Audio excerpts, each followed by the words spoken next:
Welcome to my channel. It's truly an honor. Imagine, if you will, a time before time. Not just a long time ago in a galaxy far, far away kind of long, but truly asterisk before asterisk anything recognizable. You float in an infinite, formless expanse, a yawning chasm that the ancient Greeks called chaos. It's not just empty space.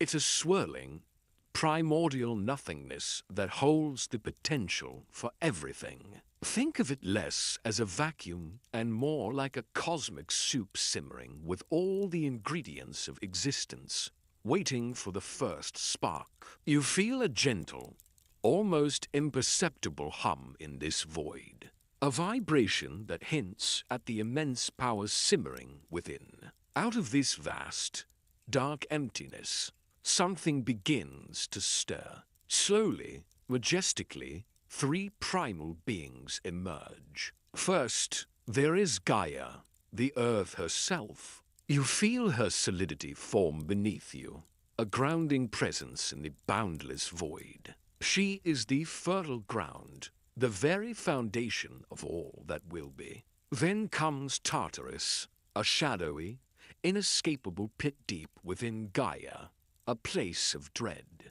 and ultimate imprisonment, a sort of cosmic maximum security prison for those who truly mess up later on. And finally, there's Eros, not the cute, arrow-wielding cherub you might picture, but a primordial force of procreation and desire. He is the irresistible urge that brings things together, the initial spark that sets creation in motion. You feel a subtle, almost electric pull, drawing these nascent forms closer. From chaos, or perhaps alongside these three, to more entities manifest: Erebus, the deep darkness of the underworld, and Nyx, the night. You sense their cold embrace, a profound shadow stretching over the emerging world, a counterpoint to the growing light of potential. And from the union of Erebus and Nyx,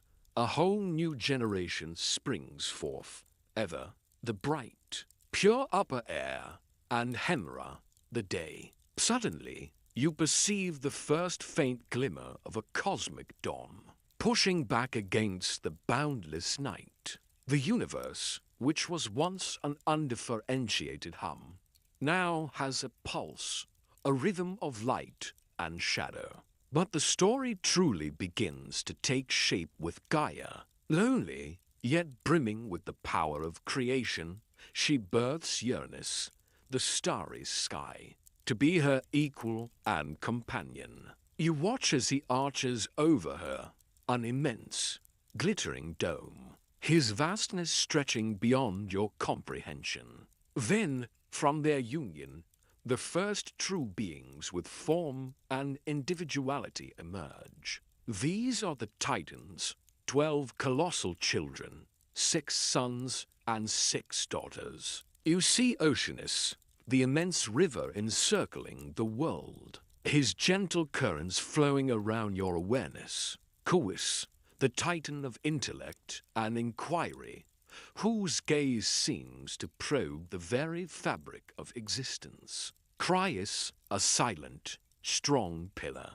Hyperion, the titan of light, whose presence makes the surrounding darkness recede slightly. Iapetus, the one whose name hints at piercing, perhaps referring to his role in strife. And most famously, Cronus, the youngest and most ambitious of the male titans, who already carries an air of brooding determination. Among the daughters, you witness the emergence of Thea, goddess of sight and glimmering light. Rhea, the flow of time and motherhood. Themis, the embodiment of divine law and order.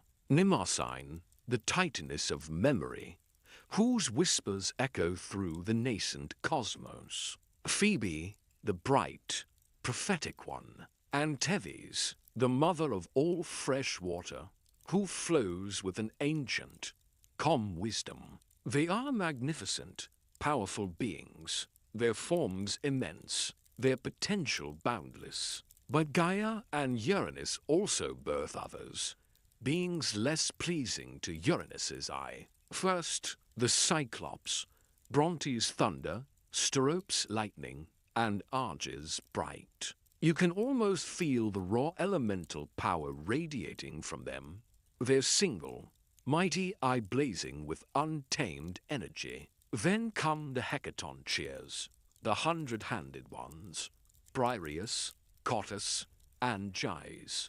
These are truly monstrous, with 100 hands each and 50 heads, their strength unimaginable. You sense Uranus's growing unease, his parental pride curdling into fear and disgust. He, the majestic sky, is repulsed by the very children he helped create, especially these powerful, less beautiful ones. Historians still debate whether his fear stemmed from their physical appearance, their raw power, or a prophetic dread of being overthrown.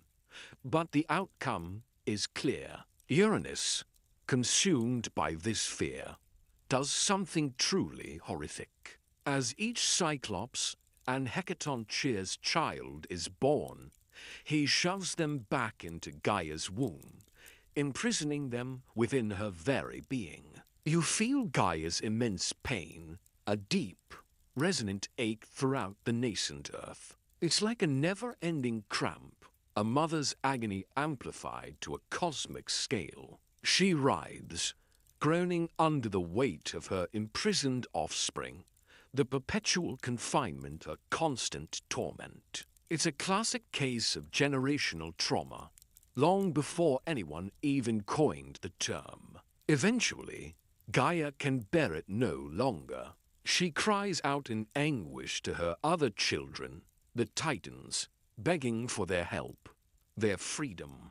But they are afraid. They are powerful, yes, but Uranus, their father, the very sky, is immense and terrifying. Only Cronus, the youngest and most cunning, answers her call. He's the one who always seemed a bit off, a bit too quiet, perhaps already planning his moves. Gaia, with a mother's desperate ingenuity, crafts a magnificent, curved sickle from the sharp, grey flint of her own body. She gives it to Cronus, explaining her plan. You watch, holding your breath, as Cronus, armed with this formidable weapon, lies in wait for his father. When Uranus descends to lie with Gaia again, Cronus, in a swift, brutal act, castrates him. The act is shocking, final. Uranus's essence, his very lifeblood, splatters across the earth and into the sea. From the drops that fall on Gaia, the powerful Erinyes Furies are born, vengeful deities with snakes in their hair, forever tasked with punishing parricide and broken oaths. Also born are the giants, immense, powerful beings of earth, and the Meliae, the ash tree nymphs. The world is literally teeming with consequences. And from the foam that gathers around Uranus's severed genitals as they drift upon the waves, something utterly beautiful and unexpected emerges. Aphrodite, the goddess of love, beauty, and pleasure. You can almost hear the soft lapping of waves as she rises, fully formed and radiant, a stark contrast to the violence of her birth. Is a moment of unsettling beauty, a testament to how life and beauty can spring from the most gruesome origins. With Uranus defeated and banished from his position of power, he retreats to the distant edges of the cosmos, forever separated from Gaia, his pain echoing in the very vastness of the sky. Cronus assumes the mantle of ruler. He becomes the new king of the cosmos, ushering in what many later call the Golden Age. You might picture this as a time of idyllic peace, where everything is just lovely, right? Well, not exactly. It was a time of abundance, certainly, and mortals lived without suffering, in harmony with nature. But the gods themselves were still working out some serious family issues. Cronus, having gained power through a violent overthrow, becomes paranoid. He remembers the prophecy, perhaps whispered by his mother Gaia, or even by the fading voice of Uranus himself, that he, too, would be overthrown by one of his own children. You can almost feel his anxiety, a constant knot in his immense stomach. To prevent this, he devises a monstrous plan. As each of his children, with his sister wife Rhea, is born, he swallows them whole. You cringe at the thought, picturing the sheer horror. Hestia, Demeter, Hera, Hades, Poseidon, each swallowed, one after another, their tender forms vanishing into the dark abyss of their father's gullet. He essentially takes eating your young to a literal, mythological extreme. Rhea, consumed by grief and desperation, decides she can't bear it anymore. Her heart aches for her lost children, and she schemes with Gaia to save her youngest. When her sixth child, Zeus, is born, she wraps a stone in swaddling clothes and presents it to Cronus. You can almost hear her desperate whisper, the feigned tenderness in her voice as she tricks the monstrous Titan King. Cronus, perhaps in his haste or blinded by his own paranoia, swallows the stone, believing it to be his newborn son. He then lets out a satisfied burp, settling back into his titanic throne, convinced he has thwarted fate. Meanwhile, baby Zeus is spirited away to the island of Crete. Hidden deep within a cave on Mount Ida, you can picture him as a tiny, vulnerable infant, utterly dependent on his protectors. He is nursed by the nymph Adamantia, or sometimes by a goat named Amalthea, depending on which version you prefer. Scholars still debate these delightful fringe tidbits. And guarded by the Curetes, armored male dancers who clash their spears and shields together to drown out the sound of the infant's cries, ensuring Cronus never hears him.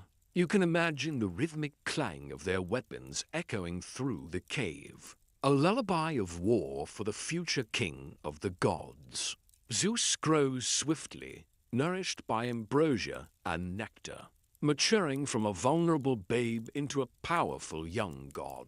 You sense his burgeoning strength, the lightning energy beginning to spark within him. As he comes of age, his mother Rhea, perhaps with the help of Metis the Titaness of wisdom, gives him a special emetic potion. It's a truly disgusting concoction, designed to make Cronus regurgitate all he had swallowed. Zeus, full of righteous fury and determination, returns to his father's palace. The exact details of how he administers the potion vary.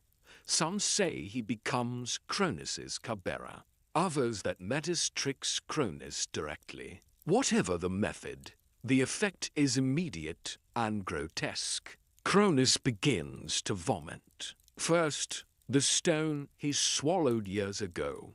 Then, one by one, his fully grown children emerge from his gullet. Imagine the sheer shock and relief of Hestia, Demeter, Hera, Hades, and Poseidon, having spent their entire existence trapped in the darkness of their father's stomach, now finally free and whole. They are eternally grateful to their younger brother, the one who saved them. The stage is now set for the most epic conflict in Greek mythology, the Titanomachy, the war between the Olympians and the Titans. You feel the tension building, a cosmic storm brewing on the horizon. On one side stands Cronus and most of the older Titans, their power immense and ancient, their rule unchallenged for ages. On the other, Zeus leads his liberated siblings, the future Olympian gods. It's a clash of generations, a struggle for ultimate power, deeply rooted in family dysfunction and betrayal. Zeus, knowing he needs more than just his siblings, descends into Tartarus. You feel the suffocating darkness, the oppressive weight of the earth above, as he makes his way to the deepest prison. Here, he frees the Cyclops and the Hecatoncheires, those monstrous children Uranus had imprisoned so long ago. The Cyclops, grateful for their liberation, forge powerful weapons for the Olympians. Zeus receives the Thunderbolt, a weapon of unparalleled power that crackles with raw energy. Poseidon is given his mighty trident, capable of stirring the seas and shaking the earth. And Hades receives the cap of darkness, a helmet that grants invisibility, perfect for the shadowy ruler of the underworld. The Hecatoncheires, with their 100 hands, become invaluable allies, hurling immense boulders with terrifying speed and force. You can almost hear the roar of the wind as these colossal rocks are flung through the air, raining down on the battlefield. The war rages for 10 long years. You witness the sheer scale of the conflict, the heavens themselves shaking, the earth groaning under the impact of divine blows. The Titans, led by Cronus, hurl mountains and unleash primordial forces. The Olympians, with their new weapons and powerful allies, fight with equal ferocity. The air is thick with the clash of cosmic powers. The ground trembles with every strike, and the very fabric of reality seems stretched to its breaking point. It's not just a battle, it's a reshaping of the cosmos itself. Finally, Zeus unleashes his full power, a volley of thunderbolts that lights up the sky, shaking the universe to its core. The combined might of the Olympians and their allies proves too much for the Titans. Cronus and his allies are defeated, their ancient power broken. Zeus, remembering the prophecy and his own act of liberation, does not kill them. Instead, he condemns them to Tartarus, the same deep pit where his monstrous uncles were once imprisoned. The Hecatoncheires, those 100-handed giants, are then appointed as their eternal jailers, guarding the gates of Tartarus, ensuring that the Titans can never again threaten the new order. It's a fitting end for a cycle of generational imprisonment, though a rather grim job for the jailers. But the challenges to Zeus's reign aren't quite over. Gaia, enraged that her Titan children who, let's be fair, also tried to imprison Asterisk in a way by not helping her against Uranus earlier, have been confined to Tartarus, now gives birth to Typhon, the most terrifying monster in Greek mythology. You feel the primal fear radiating from this creature, 100 snake heads, eyes spitting fire, his roar a cacophony of animal sounds. He is a truly monstrous threat, even to the newly established Olympian order. The ensuing battle is fierce, but Zeus, now firmly established as the supreme god, defeats Typhon, crushing him under Mount Etna in Sicily, where he occasionally still rumbles, reminding us of his fiery wrath. Following this, there's another skirmish, the Gigantomachy, where Gaia's children, the giants, rise up against the Olympians. Again, the gods prevail, often with the help of mortal heroes. As a prophecy stated, the giants could only be defeated by both gods and mortals. These struggles solidify the Olympians' rule and demonstrate their unified strength. With the old order overthrown and the new challenges subdued, Zeus and his brothers divide the cosmos. You stand with them, witnessing the momentous decision. Zeus, as the leader and the one who led the charge against Cronus, takes the heavens and the sky, becoming the undisputed king of the gods, wielding his mighty thunderbolt. Poseidon, perhaps a little miffed he didn't get the top spot, claims dominion over the seas, the earthquakes, and horses, his trident shaking the very ground beneath your feet. And Hades, drawing the shortest straw in a cosmic lottery, or perhaps choosing it, depending on the story, becomes the lord of the underworld, the realm of the dead. It's a dark, isolated domain, and you can sense the melancholy that often surrounds him. The other Olympians, Zeus's sisters and children, carve out their own spheres of influence,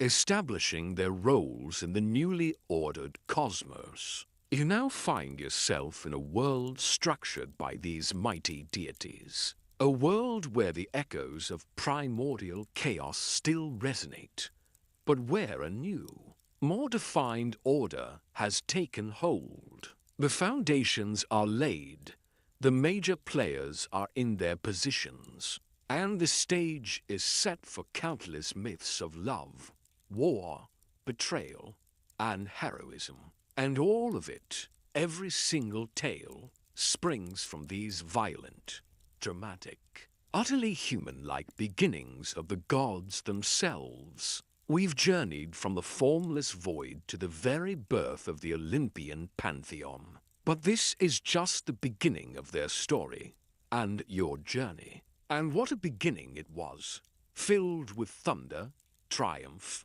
and, well, more family drama than a reality TV show could ever hope to invent. You've seen the universe reshaped by literal cosmic conflict. And now you're standing on the precipice of a brand new era, the age of the Olympians. But don't expect smooth sailing just because the big bad titans are locked away. Oh no, honey, that's just the opening act. The real fun, or perhaps the real headache, begins now, as these newly crowned rulers try to figure out how to govern a cosmos, when they can barely govern their own impulses. Zeus, our hero, or anti-hero, depending on the myth you're currently slogging through, is now king. You can practically hear the collective sigh of relief from the cosmos, a sense of stability finally settling after eons of chaos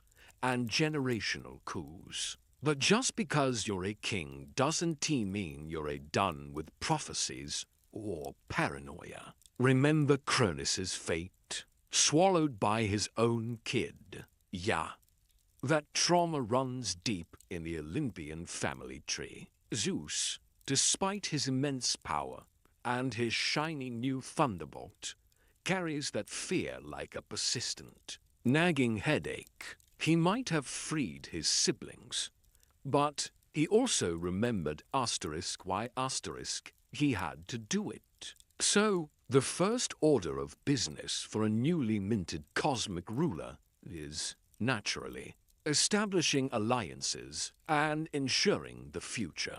And for the gods, that often meant marriage. Now, before Hera enters the chat with her lightning-fast side-eye, Zeus's first consort, chronologically speaking, was Metis. Remember her, the titaness of wisdom and good counsel, who might have helped Rhea with that delightful emetic potion that freed everyone. Yeah, she was bright, insightful, utterly brilliant. You can almost see Zeus gravitating towards her, drawn by her sharp intellect, recognizing that wisdom was a powerful tool, perhaps even more so than raw strength. They were a powerful pair, truly. You might imagine them holding court, Zeus ruling with his thunder, Metis advising with her keen mind, shaping the nascent laws of the universe. But then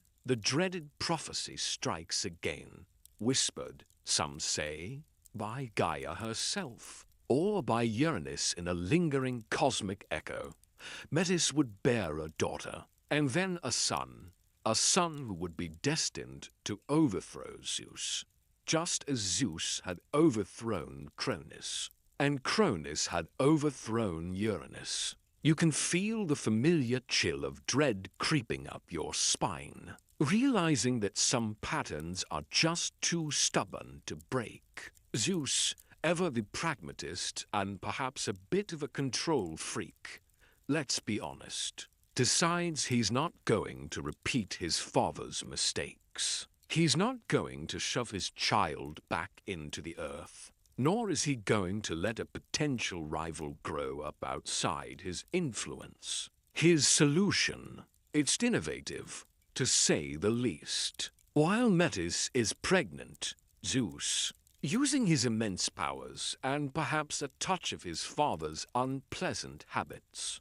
Asterisk swallows her whole asterisk. Yeah, you heard that right. Swallowed her whole. Imagine the cosmic gasp. It's a little mic drop moment in divine history. He incorporates her wisdom into himself, forever internalizing her counsel, ensuring that no son of hers could ever challenge him. Talk about commitment to a prophecy, right? It's dark, it's creepy, and it effectively neuters the threat. Modern psychologists would have a field day with that one.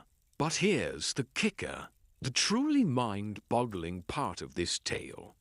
Metis was pregnant when Zeus swallowed her, and being a goddess of wisdom, she continued to develop her child asterisk inside Zeus's head asterisk. You can picture it, can't you? The poor king of the gods walking around for months, maybe years, with a growing divine entity literally rattling around in his brain. You can almost hear the internal arguments, the constant nagging from within his own skull. Eventually, the pressure becomes unbearable. Zeus develops an excruciating headache, a cosmic migraine that no amount of nectar or divine aspirin can soothe. He writhes in agony, his thunderbolts going off randomly, causing minor earthquakes and making the other gods extremely nervous. Finally, he can't take it anymore. He calls upon Hephaestus, the god of the forge, often depicted as a lame but incredibly skilled craftsman, or sometimes Prometheus, depending on which ancient fanfiction you're reading. Zeus orders him to cleave his head open. You can almost hear the nervous gulp from whoever held the axe. But they do it. With a mighty whack, Zeus's skull is split open, and out springs Athena, fully grown, fully armored, wielding a spear, and letting out a mighty war cry. She's the goddess of wisdom, warfare, and strategic battle, a living embodiment of her mother's intellect and her father's strength, born from the most unexpected of places. You witness this immaculate, albeit somewhat gruesome, birth, and you realize that for the Olympians, even something as simple as being born is an event of seismic proportions. She's instantly one of Zeus's favorite children, perhaps because she is the only one who didn't come out of a stomach or a violent dismemberment. Well, technically, she came out of his asterisk head asterisk, which is still pretty messed up. But at least it wasn't a swallowing incident. With Metis safely and permanently internalized, Zeus then goes on to have a string of other divine consorts and marriages. The most prominent, and the one that causes endless headaches for everyone involved, is his marriage to his sister, Hera. You can almost feel the collective groan from the other gods when that relationship solidified. Hera, the majestic queen of the gods, goddess of marriage, women, childbirth, and family. The irony is so thick you could cut it with a divine butter knife. She's the literal embodiment of marital sanctity, married to the literal embodiment of marital infidelity. It's like watching a train wreck in slow motion, except the train is made of gold and the wreck involves gods throwing actual lightning bolts.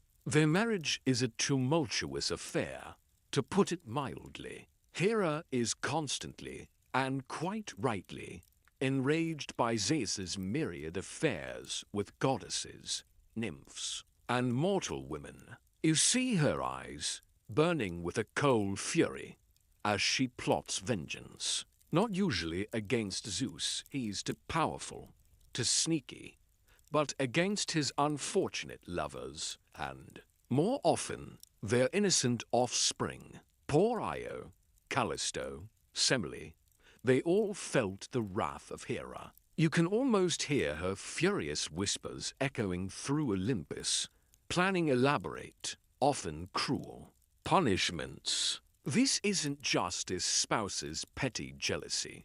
This is divine, cosmic scale retribution, transforming beautiful nymphs into cows or bears, or tricking mortals into self-immolation. It's a very clear message.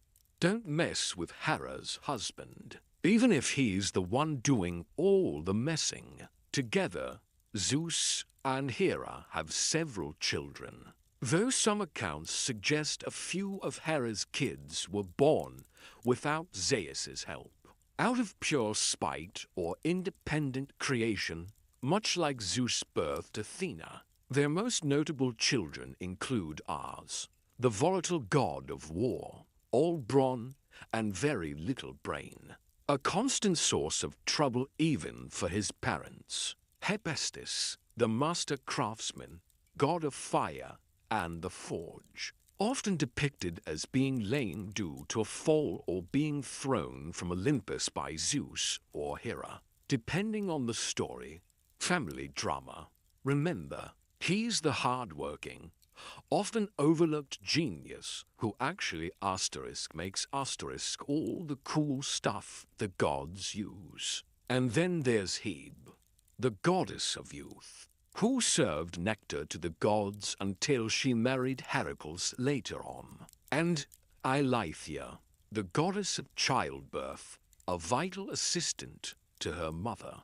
You see the varying personalities, the different paths these children take, reflecting the complexities of their divine parents. While Zeus and Hera are busy with their stormy marriage and raising a dysfunctional pantheon, what are the other major Olympians up to? You shift your attention, perhaps turning towards the vast, shimmering expanse of the sea, where Poseidon holds court. He's Zeus's older brother, remember, the one who drew the sea in that cosmic lottery. He's powerful, unpredictable, and often moody, much like the ocean itself. You can feel the spray of salt water, the immense depth beneath the waves, as he commands his domain. He is responsible for earthquakes.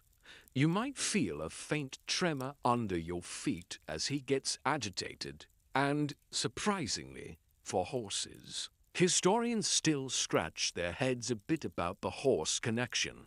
But hey, the gods are multifaceted. He often carries his mighty trident, the very one forged by the Cyclops, capable of churning the seas into a furious storm or calming them to a glassy surface. He lives in a magnificent underwater palace, often riding his chariot pulled by hippocampi-fist-tailed horses or dolphins. He's got his own set of relationships, too, famously with Amphitrite, a sea nymph who eventually became his queen. His temper is legendary, a roaring force of nature that sometimes clashes even with Zeus's authority, reminding everyone that even among brothers, there's always a pecking order and a bit of sibling rivalry. Then you cast your gaze downwards into the deep, dark recesses of the earth, to the domain of Hades. He's the third brother, the one who got the short straw, becoming the king of the underworld. You might feel a slight chill, a quiet solemnity, as you contemplate his realm. It's not necessarily evil, mind you, just final. He's not death itself, that's Thanatos, but rather the steward of the dead, the keeper of souls, the one who ensures that those who pass on stay where they belong. His kingdom is vast, containing fields of asphodel, the sorrowful river Styx, and the fiery depths of Tartarus, though Tartarus is now more of a prison asterisk within asterisk his realm, where the Titans are kept. He's often depicted as stern, grim, and solitary, perhaps a reflection of his isolating role. His helmet, the cap of darkness, renders him invisible, making him a mysterious, unseen force. He rarely leaves his realm, preferring to mind his own business, which, considering the constant drama on Olympus, is probably a smart move. His queen is Persephone, a story we'll get to later, and it's one of the most poignant tales in the myths, a stark contrast to the marital chaos above ground. Scholars often note that Hades is one of the more consistent and less capricious gods, sticking to his duties with grim determination. Not exactly a party animal, but reliable. Turning back to Olympus, you find yourself amongst the sisters of Zeus. Hestia, the eldest, goddess of the hearth, home, and family. You feel a gentle warmth, a comforting presence emanating from her. She's often overlooked in the grand dramatic sagas because her domain is peace and domesticity. She embodies the sacred fire of the hearth, the very center of home life, both mortal and divine. She took a vow of eternal virginity, a choice that gave her immense respect among the gods, freeing her from the endless romantic entanglements and jealousies that plague her siblings. She actually gave up her seat on the Olympian Council to Dionysus later, preferring to tend the sacred fire of Olympus, a testament to her unassuming and selfless nature. She's the goddess you'd want running the cosmic Airban. Then there's Demeter, goddess of agriculture, grain, and the harvest. You can almost smell the rich earth, the ripeness of the fields, feel the warmth of the sun on growing crops. She's a nurturing, vital force, directly responsible for the sustenance of both gods and mortals. Her presence brings fertility and abundance, ensuring the cycle of life continues. When she's happy, the world thrives. When she's sad and she gets asterisk very asterisk sad later on, the world suffers. She's the benevolent provider, the one who ensures dinner is always on the cosmic table. Her story, particularly concerning her daughter Persephone, is intertwined with the very cycles of the seasons. And finally, of the original six, there's Hera, whom we've already touched upon as Zeus's perpetually annoyed wife. Her domain, beyond marriage, also includes the protection of women and childbirth. She's a powerful, majestic figure, often depicted with a scepter and wearing a crown, frequently attended by peacocks, her sacred animal. Despite her vengeful nature when scorned, she represents the sacredness of marital bonds and the importance of family, albeit through a very convoluted and often wrathful lens. She really needed a good therapist, bless her heart. So, here you have them, the core of the Olympian pantheon, established and ruling. Zeus, the Sky King, constantly asserting his dominance and dodging prophecies. Poseidon, the Sea Shaker, a force of nature in his own right. Hades, the quiet lord of the dead, keeping things tidy in the gloom. And the powerful goddesses, Hestia, the Hearthkeeper, Demeter, the Earth Mother, and Hera, the queen with a serious anger management problem.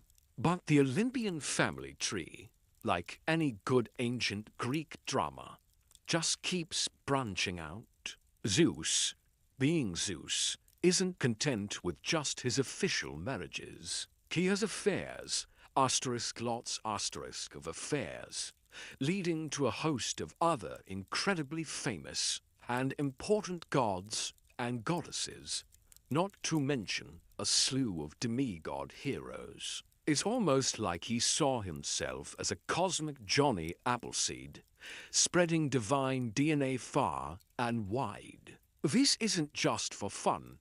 It's also about extending influence, establishing new domains, and, frankly, because he's Zeus. From his union with Leto, a Titaness, come the divine twins, Apollo and Artemis. You see them emerge, bathed in ethereal light. Apollo, the golden-haired god of music, poetry, prophecy, archery, and light, presiding over the oracle at Delphi, inspiring bards and healing the sick. He's the embodiment of classical Greek ideals: balance, reason mostly, and artistic perfection. And his twin, Artemis, the fierce, independent goddess of the hunt, wilderness, wild animals, and childbirth. She's a protector of the innocent, a skilled archer,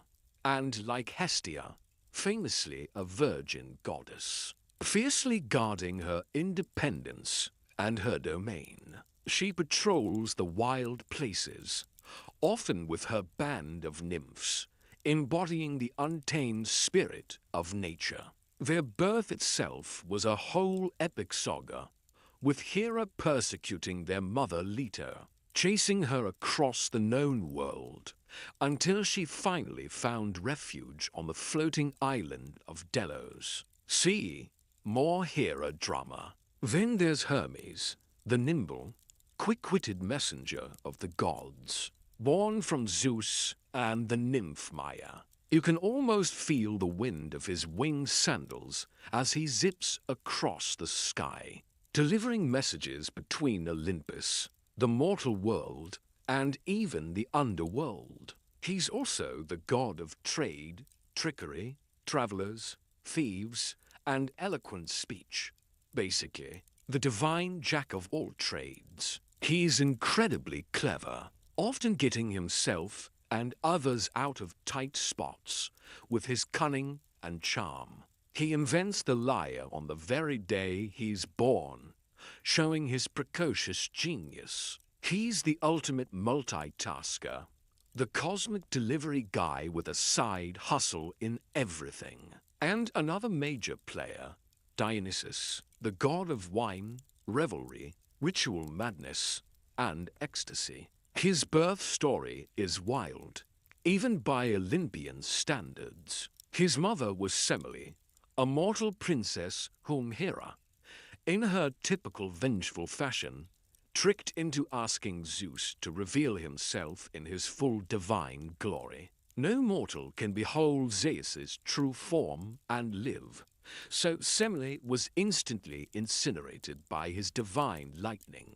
But Zeus, ever resourceful and perhaps feeling a smidge guilty, snatched their unborn child from her ashes and sewed him into his own thigh to complete his gestation. You can imagine the discomfort, the divine chafing.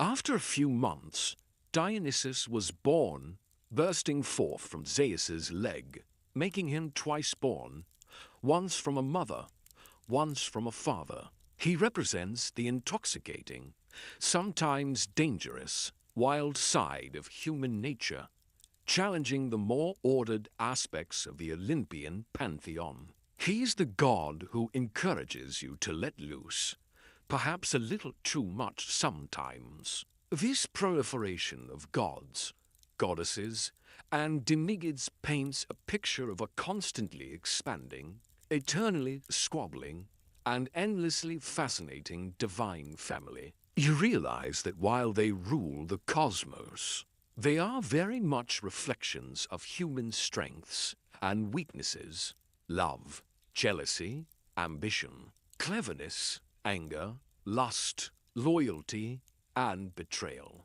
They embody the natural forces of the world, yes, but they also embody the very messy, complicated nature of existence itself. The Olympian court is now truly bustling. Imagine this scene: grand feasts in the golden halls of Olympus, nectar flowing, ambrosia piled high. But beneath the surface, there's always an undercurrent of tension, a sharp remark from Hera, a booming laugh from Zeus, a quiet sigh from Hestia, the clang of Hephaestus's forge echoing in the distance. The historical records, fragmented as they are, suggest that these gods weren't always worshipped equally across the Greek city-states. Some regions favored one god over another, depending on their local industries or prevailing values.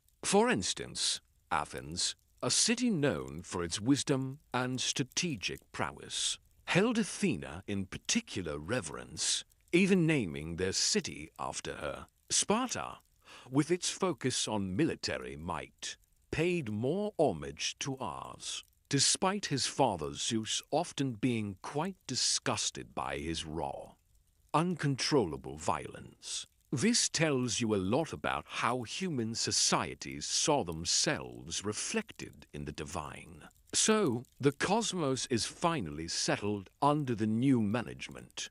The gods are doing their thing mostly, and the stage is now perfectly set for the interaction between these powerful, volatile deities and the mortal world. You've got the divine structure, the key players, and all the inherent drama of a family that literally controls the universe. This is where the truly iconic stories begin to unfold, the ones that feature heroes, monsters, and divine interventions that shape the fate of humanity. You've laid the groundwork for epic journeys, tragic loves, and glorious battles. But before we plunge into the individual sagas of heroes and the intricate web of divine interference, we need to understand the very fabric of this world a little more. What about humanity itself? Where do mortals fit into this grand divine scheme? Were they just pawns in a cosmic game? Or did they have their own stories, their own struggles, their own moments of glory? And what about the very nature of the world the gods now govern? Is it all sunshine and ambrosia?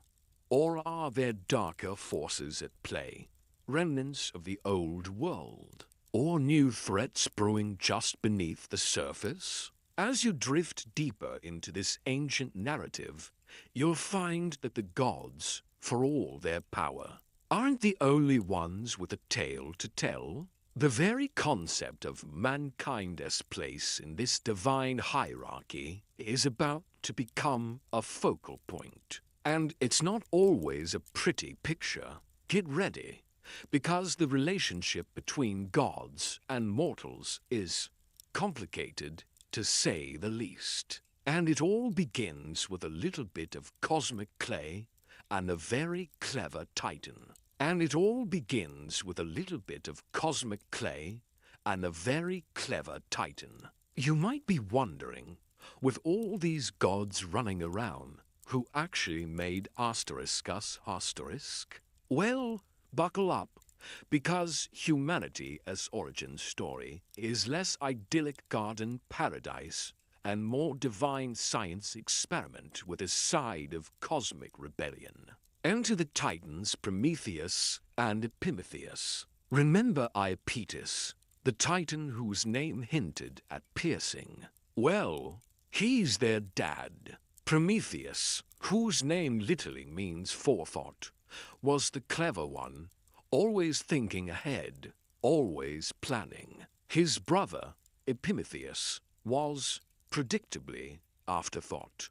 He thought asterisk after asterisk the fact, which, let's be honest, is usually too late. This personality clash becomes crucial to our story. When the Olympians had finally settled their squabbles and started organizing the cosmos, Zeus, in his infinite wisdom, and perhaps a touch of his usual laziness, tasked these two brothers with populating the earth with living creatures. Epimetheus, being Epimetheus, eagerly jumped into the task first. You can picture him, a big, clumsy cosmic workshop foreman, handing out all the cool traits: sharp claws to the lion, powerful wings to the eagle, thick fur to the bear, sleek agility to the deer. He was so enthusiastic, so focused on making every animal perfectly equipped for survival, that he completely forgot about one crucial detail: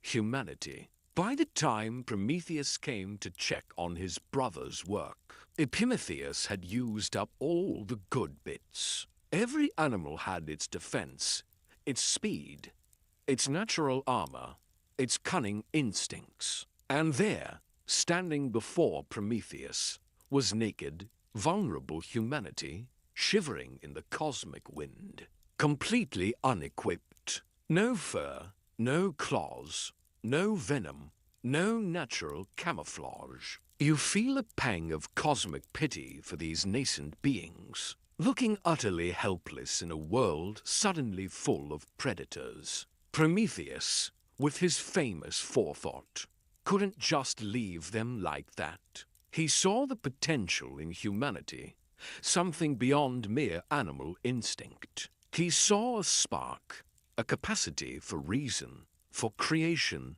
for something more. So, he took matters into his own colossal hands. He knelt down, gathered some mud and clay, and carefully molded human beings in the image of the gods themselves, giving them an upright posture, unlike the four-legged beasts. You can almost feel the cool, damp earth forming around your nascent self, the subtle shaping of a titan's fingers. This, some scholars argue, was a subtle jab at Zeus' supreme authority, making mortals in the asterisk divine asterisk image, not just as mere servants.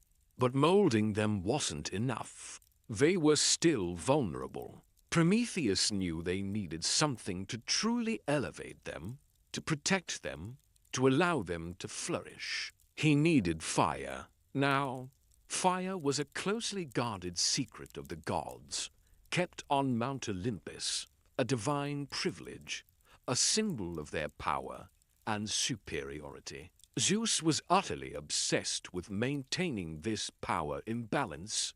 He believed that giving fire to mortals would make them too powerful, too much like the gods, a threat to his hard-won reign. He'd seen enough overthrowings to last him an eternity. Thank you very much. But Prometheus, ever the rebel with a cause, wasn't about to let his creations suffer. So, he hatched a plan. He stole fire from the gods. Some versions say he lit a torch from the sun itself. Others say he snuck into Hephaestus's forge, snatched a glowing ember, and concealed it inside a hollow fennel stalk, a kind of cosmic straw, if you will. You can imagine the tension, the daring, the silent defiance as he carried this precious, stolen warmth down to the shivering humans. He taught them how to use it, how to cook, how to forge tools, how to warm themselves, how to fend off wild beasts, how to light up the darkness. It was the ultimate gift, the spark of civilization, the single most transformative technology humanity would ever receive. You feel the instant warmth, the radiating comfort, the sense of security and possibility that fire brought. Of course, Zeus, king of the gods and master of paranoia, was not amused. He saw this act not as compassion, but as blatant insubordination, a direct challenge to his authority, and a dangerous empowerment of fragile mortals. His rage was epic, a thunderstorm brewing in his cosmic chest. He wasn't just mad. He was furious that someone had dared to defy him, and, worse, that his little pet project, humanity, was now getting ideas above its station. His punishment for Prometheus was legendary, a truly gruesome example of divine vengeance. He had Prometheus dragged to the Caucasus Mountains, where he was chained to a massive rock. His immortal body stretched out, vulnerable, and every day, an eagle, a majestic but brutal bird often said to be Zeus's own sacred eagle, just to add insult to injury, would fly down and feast on Prometheus's liver. And because Prometheus was immortal, his liver would regenerate overnight, only to be devoured again the next day. Forever. You can almost feel the agonizing tearing, the relentless cycle of pain, the sheer, unimaginable torment of an eternity of being eaten alive, only to heal and repeat. It's a truly visceral punishment, designed to be a cosmic warning to anyone else who dared defy Zeus. This went on for ages, until, much later, the hero Heracles, another one of Zeus's kids, ironically would free him. But that's a story for another night. But Zeus's revenge wasn't just for Prometheus. Humanity, for accepting the gift of fire, also had to pay. Zeus wanted to teach them a lesson about accepting gifts from rebellious titans and, more importantly, about the inherent dangers of curiosity and independence. So, he devised another punishment, one that would introduce suffering, toil, and misery directly into the mortal world. He commanded Hephaestus, the god of the forge, to craft a being of exquisite beauty, something utterly irresistible. This being was Pandora, the first woman. You can imagine the divine workshop, the careful sculpting of clay, the intricate details. Hephaestus molded her with incredible artistry. Then, other gods contributed their gifts. Athena clothed her and taught her crafts. Aphrodite bestowed beauty and grace upon her, making her utterly captivating. Hermes, the trickster god, gave her cunning, persuasive speech, and a curious, deceitful nature. Her name, Pandora, means all gifts, but in this context, it was a dark irony, for her gifts were a Trojan horse for humanity's undoing. Pandora was sent down to Earth, a beautiful, innocent-looking package of divine retribution. She was brought to Epimetheus, remember him, afterthought, who, despite being warned by his clever brother Prometheus to accept any gifts from Zeus, immediately fell for her charm and beauty. He welcomed her into his home.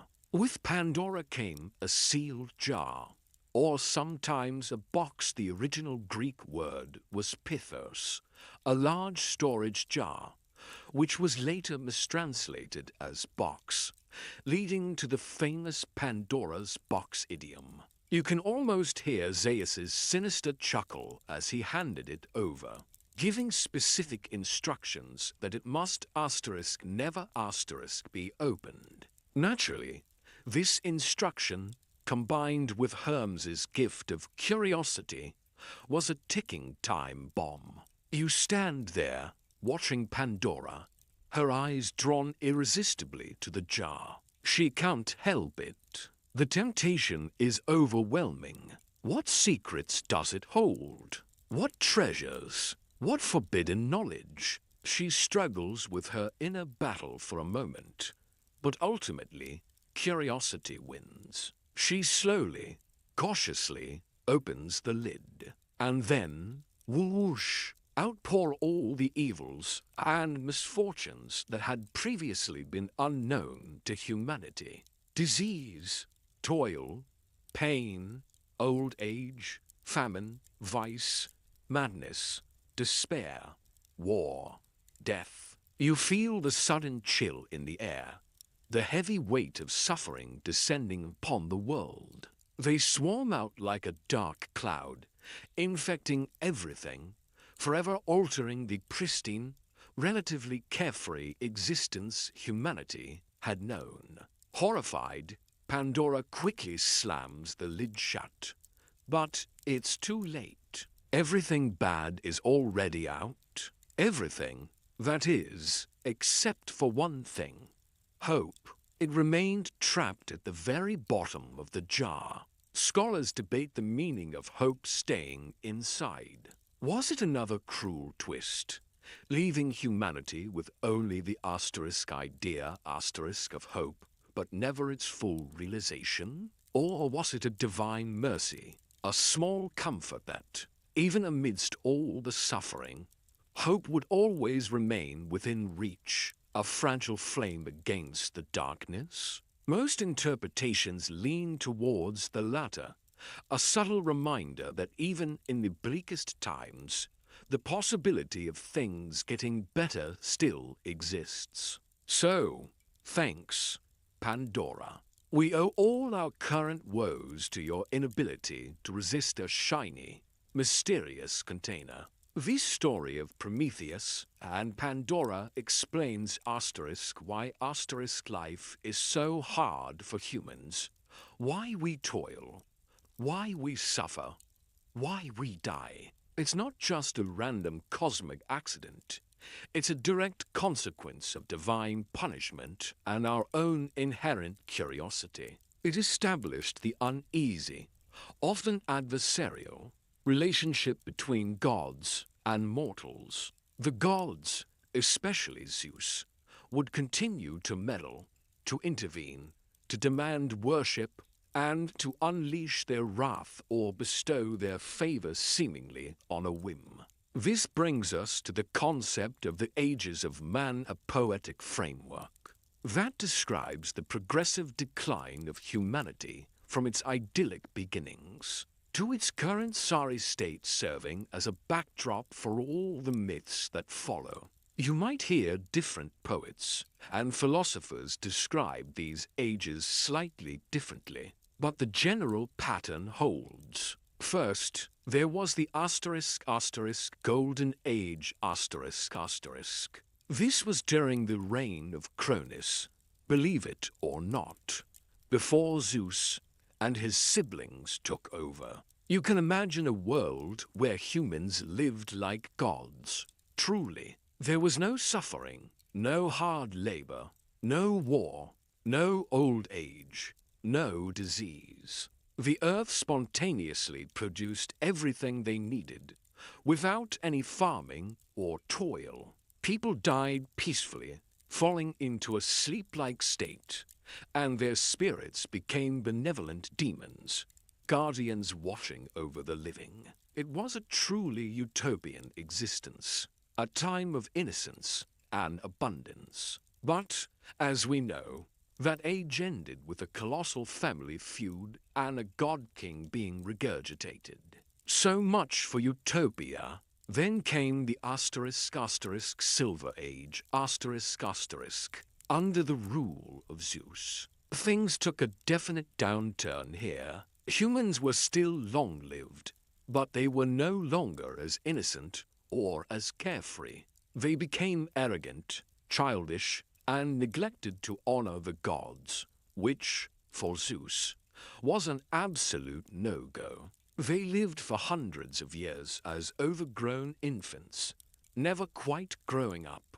And when they did finally reach adulthood, they suffered greatly and died quickly. Zeus, irritated by their impiety and their general uselessness, decided to destroy them. It seems a bit harsh, but remember, these are temperamental gods. Next up was the Bronze Age This was an age of strength, violence, and war. Humans of this era were forged from ash trees, according to some accounts, and possessed immense physical might. They were aggressive, loved conflict, and primarily concerned themselves with warfare. They ate no bread, relying on meat and plunder. Their weapons, tools, and even their homes were made of bronze, a fitting material for such a hard, unforgiving age. They eventually destroyed themselves through their endless conflicts, descending into the dark realm of Hades without honor or legacy. Following the Bronze Age, there's a slight deviation in some accounts, a brief, glimmering reprieve, the Heroic Age This isn't strictly an age of metals, but rather an age of great heroes and demigods. This is our favorite age, the one where the most famous myths unfold: the Trojan War, the journeys of Odysseus, the exploits of Heracles, the Argonauts, and so on. These were humans of a nobler sort, often born from unions between gods and mortals, possessing extraordinary abilities, courage, and a sense of justice mostly. They fought in great wars, performed incredible feats, and after death, many went to the Isles of the Blessed, a paradise reserved for the most virtuous. This age acted as a slight uplift, a pause in the steady decline, offering a glimpse of what humanity could be before things got really messy again. And finally, we arrive at the Iron Age This is our age, the current one according to the ancient Greeks, and it's the worst of them all. You'll find no rose-tinted glasses here. This age is characterized by endless toil, suffering, and misery. Humans are afflicted by disease, old age, and a constant need to labor for their sustenance. There's moral decay, injustice, and a complete loss of innocence. Family bonds weaken, hospitality disappears, and people are consumed by greed and envy. Righteousness and modesty abandon the earth, retreating to Olympus, leaving humanity to wallow in its own mess. It's a pretty bleak outlook, isn't it? But it provides the perfect backdrop for stories where gods intervene, sometimes for the good, sometimes for the worse, but always shaping the fates of these struggling mortals. So, this is the world the gods now rule, and this is the humanity they interact with, flawed, suffering, but also capable of greatness, ingenuity thanks, Prometheus, and surprising resilience. The stage is now truly set for the dramatic interplay between the mighty Olympians. and the fragile mortals. We've seen the universe created, the gods established, and humanity brought into existence, complete with its divine baggage and its inherent struggles. Now, the individual stories begin to weave together, involving the vast pantheon and the brave or foolish humans who dared to cross their paths. You've got your players, your setting, and a whole lot of built-in drama. Next, we might delve into some of those initial interactions. Some of the very first mortals to truly feel the impact of the gods' presence, for better or worse. And believe me, when gods get involved, for better often comes with a whole lot of for worse attached. Because these gods, for all their cosmic power, had a tendency to be judgmental, especially Zeus. Remember how humanity in the Iron Age was depicted, full of injustice, impiety, general awfulness? Well, Zeus, despite his own rather questionable moral compass, seriously, look at his track record with marital fidelity, had a very low tolerance for human wickedness, particularly when it involved a lack of respect for the divine.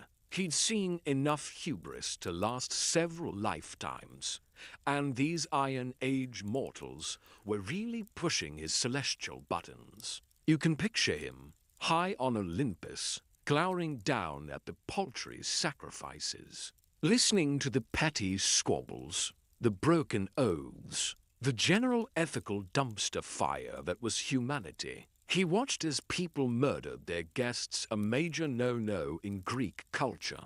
Hospitality, or Xenia was sacred, often overseen by Zeus himself, cheated their neighbors, and just generally made a mess of things. The golden halls of Olympus must have felt like a constant sigh of divine disappointment. One particular incident, a truly egregious act of impiety, cemented Zeus's decision that humanity needed a serious reset button. Enter Lycaon, king of Arcadia. Now, Lycaon wasn't just a bad dude. He was *EGENDARILY*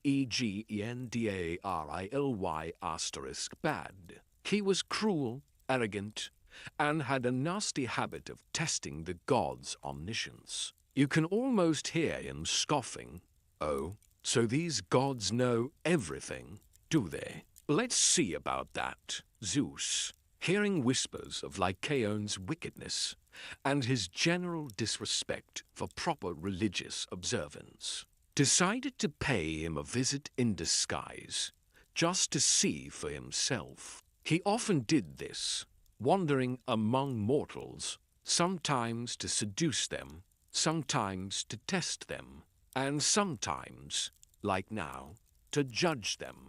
You can imagine the scene, Zeus, perhaps appearing as an old traveler, a humble stranger, knocking on Lycaon's palace door. The people of Arcadia, recognizing the divine aura even through his disguise, immediately honored the stranger, offering prayers and reverence. But Lycaon, ever the skeptic and the jerk, scoffed at their piety. He decided to put the visitor to the ultimate test. He killed a human hostage, or some say, even one of his own sons, chopped him up, and then, in an act of unthinkable depravity, cooked the flesh and offered it to Zeus as a meal. You feel your stomach clench at the mere thought, the ultimate violation of both hospitality and basic human decency. This was beyond mere disrespect.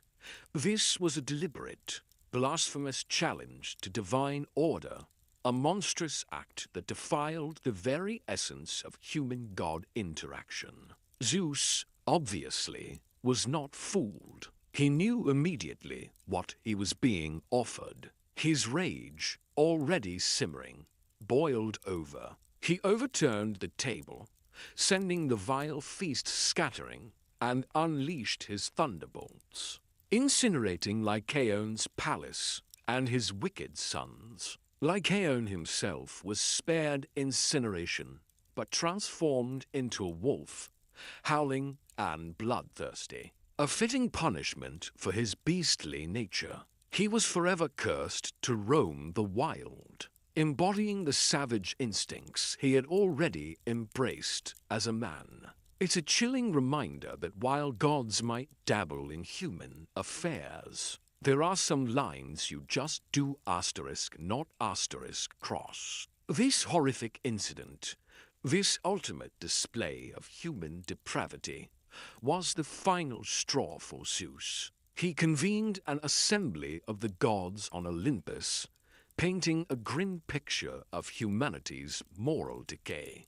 The air must have crackled with his righteous fury. He declared that the entire race of humanity, corrupted beyond redemption, must be wiped out. No more of this Iron Age nonsense. You might think, oh, another cosmic restart? These gods really love their do-overs. But this wasn't just a minor reshuffle. This was total annihilation. He considered burning the world with lightning, but he remembered a prophecy that foretold a great conflagration that would destroy the cosmos. He didn't want to mess with that cosmic fire insurance just yet. So, he decided on a different method, a great flood. He called upon his brother Poseidon to unleash the full fury of the seas, and upon the wind gods and cloud spirits to bring ceaseless, torrential rain. The heavens opened up, not with gentle showers, but with a relentless, pounding deluge that lasted for days and nights. You feel the first drops, cold and heavy, then the steady downpour that turns to an unending cascade. The rivers swell, bursting their banks, swallowing villages, then towns, then entire cities. The sea rises, surging inland, reclaiming the land with an unstoppable, hungry roar. Houses are swept away like twigs. Forests become submerged jungles, mountains turn into islands, then mere bumps in the vast, churning expanse of water.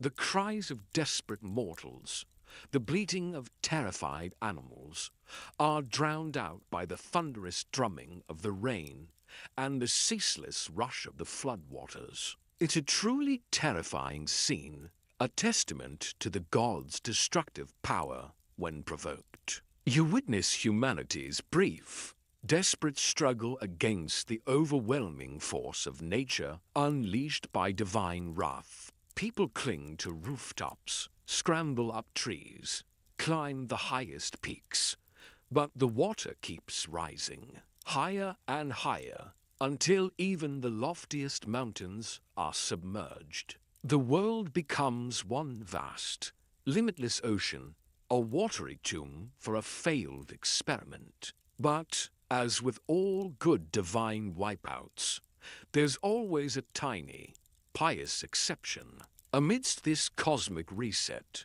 two survivors remained, a husband and wife who epitomized the virtues the gods desired, Deucalion and Pyrrha. Deucalion was the son of Prometheus, yes, asterisk that asterisk Prometheus, the one eternally having his liver nibbled by an eagle, and Pyrrha was the daughter of Epimetheus and Pandora. Talk about a full circle moment for those Titan brothers, whose early efforts at populating the earth had gone so spectacularly wrong.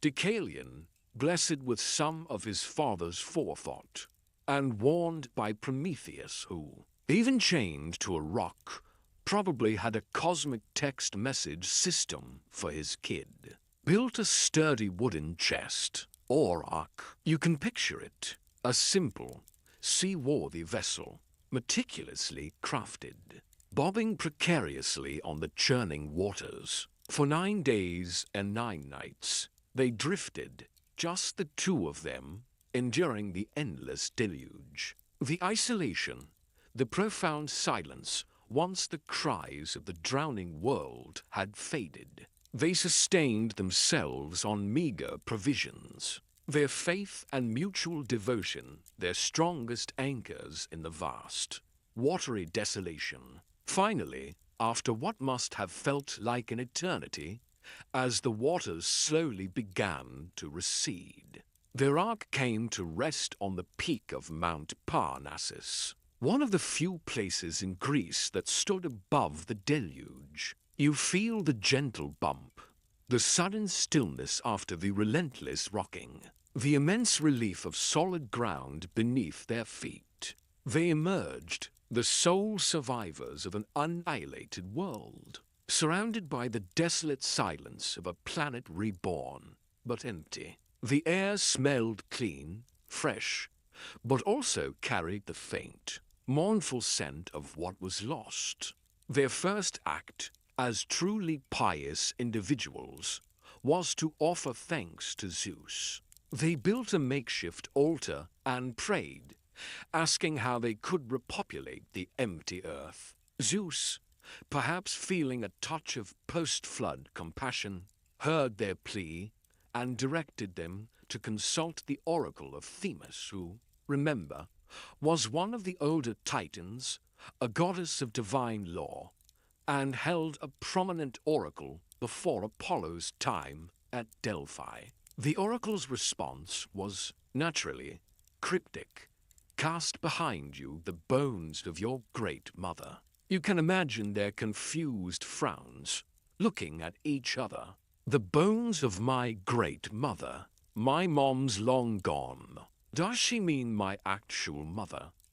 But Deucalion, having inherited a sliver of Prometheus's interpretive genius, eventually understood. Their great mother was Gaia, Mother Earth. Her bones were the stones, the rocks that formed her very body. It's a beautifully poetic, if slightly gross, interpretation.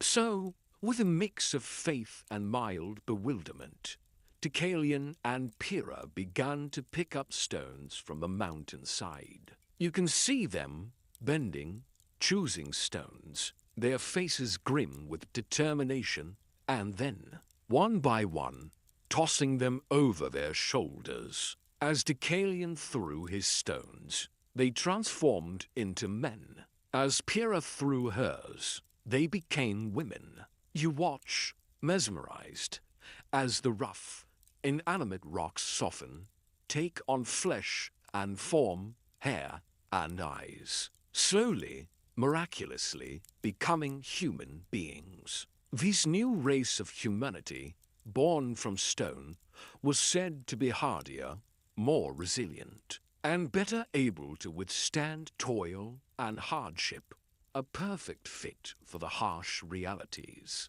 of the Iron Age. They were tough, grounded, literally made of the earth.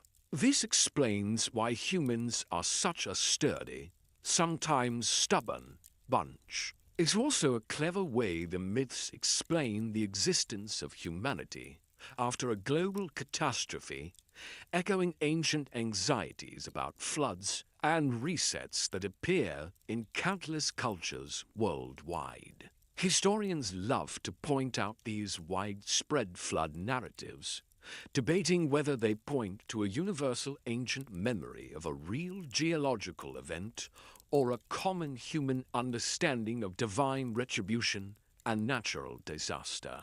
So, the world was repopulated. Humanity was back, albeit a tougher, more resilient, stone-born version. The Great Flood served its purpose, wiping the slate clean and reminding everyone, mortal and god alike, who was truly in charge. Zeus had reasserted his authority, demonstrating that he wasn't just a king, he was Asteris the Asteris king, capable of destroying and recreating entire species on a whim. This refoundation of humanity marked a new chapter in the complex relationship between gods and mortals. With the immediate threat of extinction gone, the gods largely stepped back from direct, widespread destruction, though their interventions remained frequent and often highly personal. You've got a clean slate, essentially. A new batch of humanity ready to experience the full force of Olympian drama. This is the stage where the individual heroes, the legendary kings, and the tragic figures of Greek mythology will truly come to life, constantly navigating the treacherous waters of divine favor and wrath. The pantheon is settled, their domains established, their personalities as volatile as ever. Humanity, now born of stone, is ready for its destiny. Whatever capricious fate the gods decide to throw their way, you've got the divine framework, the human condition, and an endless stream of potential stories just waiting to unfold. Next, we might delve into the origins of some of the great Greek cities, often founded by heroes with divine parentage, or perhaps witness the early, often tumultuous, reign of these stone-born humans, as they begin to carve out their place in a world still very much under the watchful, often meddling, eyes of Olympus. And trust me, the gods were just getting started with their interfering. The new, stone-born humans, forged from the very bones of Mother Earth, were indeed hardier. You'd think this would make them less susceptible to divine whim, more independent. Right. Wrong. Turns out, being tough just meant they could endure more divine meddling, more suffering, and more bewildering encounters with beings who considered humanity little more than extremely compelling playthings. Think of it like this. If the gods were bored, omnipotent toddlers, humanity was their vast, intricate Lego set, ripe for being built up, torn down, or accidentally sat upon. So, while the great flood cleansed the earth, it didn't exactly cleanse the gods of their innate capriciousness. Oh no. If anything, it emboldened them. Zeus, having just demonstrated his world-ending power, felt even more secure on his throne, which, as we've learned, usually meant he felt more secure in indulging his proclivities. His reign might have been established, but his personal life remained a chaotic whirlwind of fleeting affections and very public betrayals. You see, for Zeus, marital fidelity was apparently a concept that only applied to mortals, and even then, only sometimes. His endless string of affairs wasn't just about cosmic libido. It was also a way to extend his influence to create powerful demigod offspring who could become heroes, kings, or even minor deities, thus weaving his divine DNA into the very fabric of the mortal world. Plus, let's be honest, he probably just liked the thrill of the chase.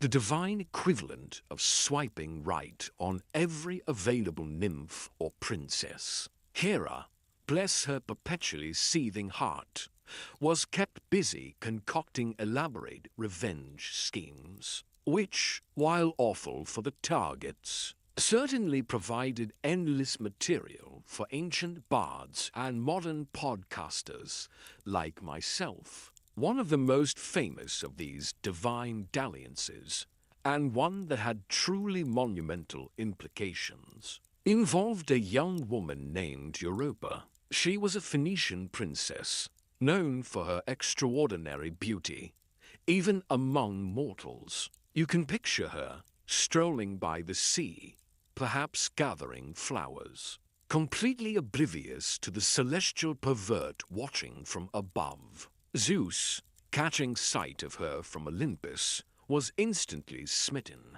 or, more accurately, instantly lust-struck. Now, he couldn't exactly just descend as a god and whisk her away. That would be too direct, too obvious, and far too likely to incur Hera's immediate, thunderbolt-level wrath. So he devised a cunning plan, typical of his trickster nature when it came to romantic pursuits. He transformed himself into a magnificent, snow-white bull. Not just any bull, mind you. This was a bull of divine proportions, perfectly formed, with gentle eyes, and a coat so pure it seemed to glow. You can almost feel the softness of his fur, the warm breath from his nostrils, as he approaches the unsuspecting princess. Europa, curious and delighted by the beautiful, docile creature, approached him. She wasn't scared. He seemed so gentle, so inviting. She stroked his flanks, marveling at his beauty, and eventually, playfully, climbed onto his broad back. This was Zeus's cue. The moment she was securely seated, the seemingly gentle bull transformed, not into his divine form, not yet, but into a beast of immense power and speed. He bolted into the sea, churning the waves with his powerful hooves, swimming swiftly across the open waters. Europa clung on for dear life, terrified, as the bull carried her far, far away from her homeland, across the vast expanse of the Mediterranean, all the way to the island of Crete. Once they reached the shores of Crete, Zeus revealed his true form. You can imagine Europa's shock, terror, and perhaps a strange awe. He then proceeded to, shall we say, have his way with her. Not exactly a consensual meet-cute, by modern standards, but in Greek myth, divine desire often trumped mortal agency. From this union, 3 sons were born: Minos, Sarpedon, and Rhadamanthus. These weren't just any kids.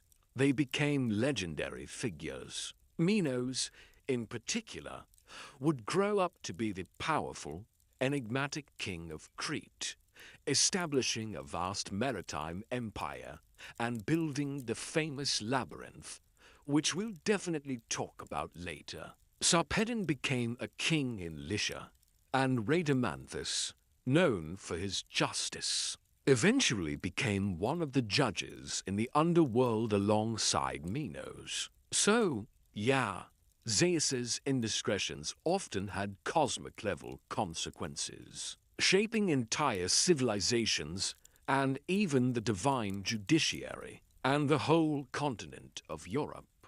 Named after her, of course, a constant reminder of Zeus's enthusiastic travels. Now, back in Phoenicia, Europa's poor father, King Agenor, was understandably distraught. His beloved daughter had vanished without a trace, carried off by a bull. He sent his sons, including the most prominent, Cadmos or Cadmus, to search for her, giving them a strict instruction: do not return without your sister. You can feel the weight of that command, the impossible task laid upon their shoulders. Cadmos, a dutiful son, searched far and wide, but Europa was gone, well beyond his mortal reach, sequestered on Crete with her divine paramour. Eventually, weary and disheartened,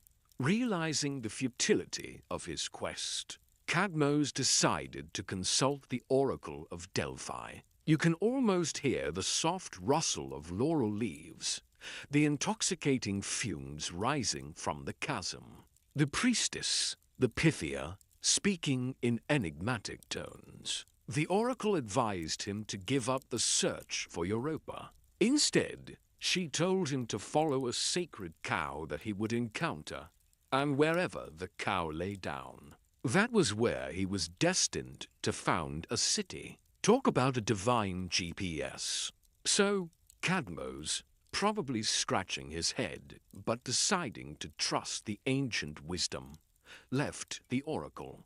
Soon enough, he encountered the prophesied cow, a beautiful white heifer with a moon-like mark on her flank. He followed her for miles, across plains and through valleys, until she finally lay down, exhausted, in the region that would one day be known as Boeotia. This was the spot. You can picture him, dusty and tired, but a spark of purpose reigniting within him. As he prepared to sacrifice the cow to Athena, always a good idea to butter up a powerful goddess. When founding a city, he sent his companions to a nearby spring to fetch water.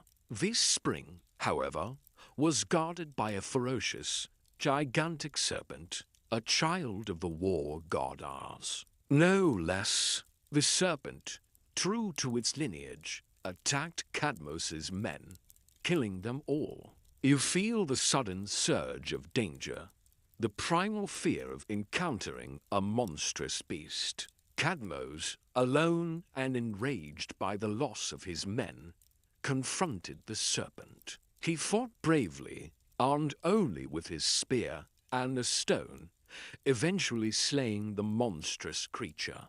It was a classic hero moment, establishing his prowess and courage. But this was only the beginning of his troubles. Suddenly, Athena appeared to Cadmos. She was impressed by his bravery, but had a further task for him. She instructed him to pluck the teeth from the dead serpent Esmouth and sew them into the ground. You can imagine his bewildered expression, thinking, planting dragon teeth. This day just keeps getting weirder. But he obeyed. As soon as the teeth were planted, something incredible happened. From the earth, fully armed warriors began to sprout, springing forth like crops. These were the Spartoi, the sown men. You witnessed their emergence, their bronze armor glinting in the sun, their expressions fierce and ready for battle. Cadmos was understandably terrified. He didn't know if they were friend or foe, but they certainly looked ready to fight **him**. Athena, sensing his unease, offered another piece of wisdom. She told him to throw a stone among them. He did, and the Spartoi, confused, immediately turned on each other, believing one of their own had attacked them. A fierce, bloody battle ensued, a self-annihilating conflict that left only 5 of them alive. These 5 survivors, hardened by their strange, violent birth, swore allegiance to Cadmos. They became his loyal companions and the founding noble families of his new city. Talk about a rigorous hiring process. Thus, Cadmos founded the city of Thebes. He ruled as its first king, often with divine guidance, facing many challenges, but ultimately establishing a powerful kingdom. He also famously introduced the Phoenician alphabet to Greece, a truly pivotal contribution that revolutionized communication and literacy. So, from one of Zeus's affairs and a son's impossible quest, you get not just a powerful city, but the very foundation of Greek writing. The gods, in their tangled ways, were inadvertently shaping history, bit by chaotic bit. These early interactions between gods and mortals, often sparked by Zeus's wanderings or Hera's wrath, laid the groundwork for the complex dynamics that defined the Greek world. Mortals learned to navigate a reality where divine intervention was a constant, unpredictable force. They built temples, offered sacrifices, consulted oracles, and lived in constant awareness of the immense power that governed their lives. And the gods? They continued to treat humanity as their personal stage, their source of amusement, worship, and occasional genetic material. Another prime example of Zeus's particularly prolific paternity and Hera's equally prolific vengeance involves the story of Io. She was a beautiful priestess of Hera in Argos, or sometimes a nymph, depending on your preferred ancient gossip columnist. You can picture her, dedicated and devout, serving her goddess, utterly unaware that her beauty was about to catch the eye of the notorious king of the gods. Zeus, as was his custom, fell for her instantly, and, as was his custom, he sought to hide his affair from Hera. He covered the entire region in a thick, dark cloud, hoping to conceal his rendezvous with Io. You can almost feel the unnatural gloom descending, a suspicious darkness in the middle of the day. But Hera, the ever-vigilant queen, was not easily fooled. Her suspicions were immediately aroused by the sudden, localized cloud cover. She descended from Olympus, sweeping through the mist like a vengeful storm cloud herself, ready to catch her husband in the act. Zeus, realizing he was about to be caught, frantically transformed Io into a beautiful, innocent-looking white heifer, a cow. You can almost hear his panicked thought. Quick, turn her into something harmless. She loves cows, right? She'll never suspect. Hera, however, was far too clever for such a transparent trick. She saw the suspiciously lovely cow and, feigning admiration, asked Zeus for the heifer as a gift.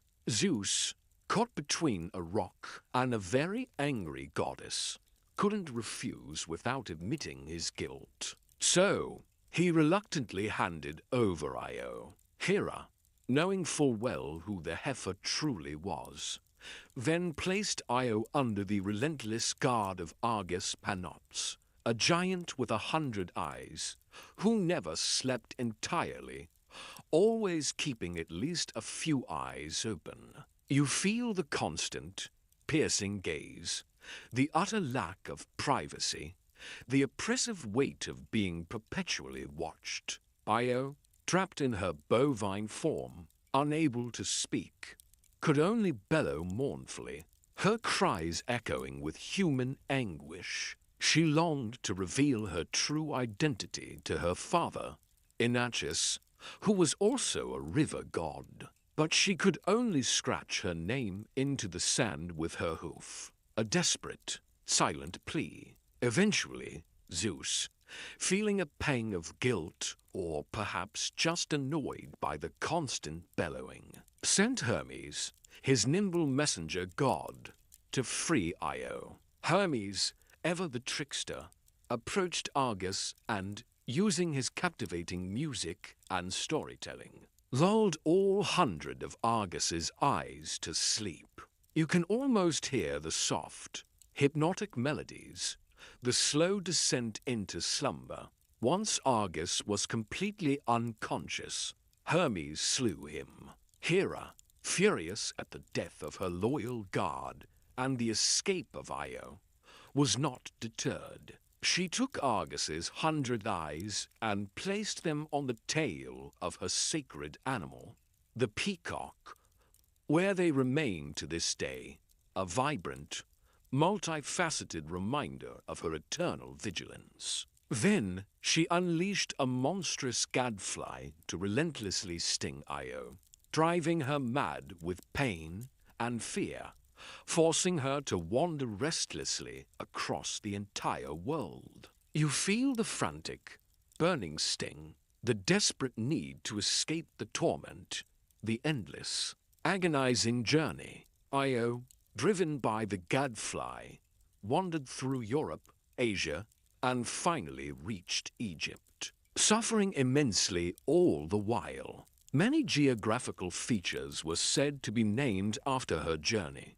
The Ionian Sea, the Bosporus meaning ox ford or cow crossing. Finally, in Egypt, Zeus, perhaps growing tired of the chaos or genuinely pitying her, restored her to her human form. There, she gave birth to her son by Zeus, Epaphus, who eventually became an ancestor of many great figures, including the hero Heracles. So, even in this tale of torment and transformation, Zeus's bloodline found its way into prominent mortal lineages, ensuring that the god's influence would always be woven into humanity's story. It's a testament to Hera's relentless, unforgiving nature, and Zeus's tendency to leave a trail of chaos in his wake. These early stories, which often serve as origin myths for various places, peoples, and customs, illustrate a crucial aspect of the Greek worldview. The world was dynamic, constantly shaped and reshaped by divine will and emotion. The lines between mortal and immortal were fluid, often crossed through seduction, violence, or desperate need. You begin to understand why ancient Greeks often felt a profound sense of awe and fear towards their deities. They weren't just abstract concepts, they were powerful, tangible forces, capable of showering blessings or unleashing unimaginable suffering. Their capricious nature meant that human piety was less about guaranteed salvation, and more about hedging your bets, trying to avoid their wrath, and hoping for a fleeting moment of favor. This constant divine presence also meant that prophecy played an enormous role in mortal life. Remember the Oracle of Delphi? It wasn't just a quirky tourist attraction, it was a lifeline, a desperately sought connection to the divine will. Kings, generals, ordinary people, they all flocked to consult the Pythia, hoping for a glimpse into their future, for guidance on everything from war to marriage. The oracles, often delivered in riddles or ambiguous pronouncements, forced mortals to interpret, to question, to seek deeper meaning, highlighting the uncertain and often ironic nature of fate. And as we've seen with Zeus, even the asterisk gods was subject to prophecies, sometimes even trying to outwit them, only to find their efforts merely fulfilled the very destiny they sought to avoid. As these early stone-born humans settled and formed communities, they began to encounter the minor gods and goddesses, the myriad nymphs, satyrs, and spirits that populated the Greek landscape. You sense the vibrant, living world around you, teeming with unseen presences. The dryads whispered in the rustling leaves of the trees. The naiads shimmered in the clear waters of springs. The areds danced on the mountain slopes. These were the more localized, often benevolent, spirits of nature, yet they too could be provoked, could demand respect, or fall victim to the whims of the greater Olympians. The emergence of heroes, those extraordinary individuals, often demigods themselves, became a focal point of this divine-mortal interaction. These heroes were the conduits, the bridges between the two realms. They undertook impossible labors, slayed monstrous beasts, founded cities, and sometimes even challenged the gods themselves. Their stories often served as moral lessons, cautionary tales, or celebrations of human courage and ingenuity in the face of overwhelming odds. You might hear tales of their incredible strength, their cleverness, their tragic flaws, or their ultimate apotheosis into minor deities themselves. They were humanity's best and worst examples, often caught in the crossfire of divine rivalries or fulfilling long-destined prophecies. Consider Heracles, or Hercules, as the Romans later called him, perhaps the most famous of all Greek heroes. His very birth was a direct result of Zeus's lust and Hera's unyielding vengeance. Zeus, yet again, was having an affair, this time with Alcmene, a mortal queen. As usual, he disguised himself, stretching one night into three, a divine overnighter, if you will, to ensure her conception. Before Heracles was even born, Zeus, in a moment of boastful pride, declared on Olympus that a child born that day from his lineage would rule over all those around him. Hera, ever cunning, delayed Heracles' birth through the goddess of childbirth, Eileithyia, and instead hastened the birth of Heracles' cousin, Eurystheus. Thus, Eurystheus, a weaker, less noble man, became the king, and Heracles, the true destined ruler, was forced to serve him. It's a classic Hera move. Twist the prophecy. Don't outright stop it. Just make it really inconvenient and painful. Hera's hatred for Heracles was legendary and relentless. From the moment he was an infant, she tried to kill him, sending venomous snakes into his crib. You can almost see the tiny baby not crying in fear, but instead, with astonishing strength, strangling one snake in each hand. It was a clear sign of his extraordinary nature, a baby superhero in the making. Even so, Hera's malice would plague him throughout his life, culminating in the infamous 12 labors, seemingly impossible tasks imposed on him by Eurystheus, all orchestrated by Hera.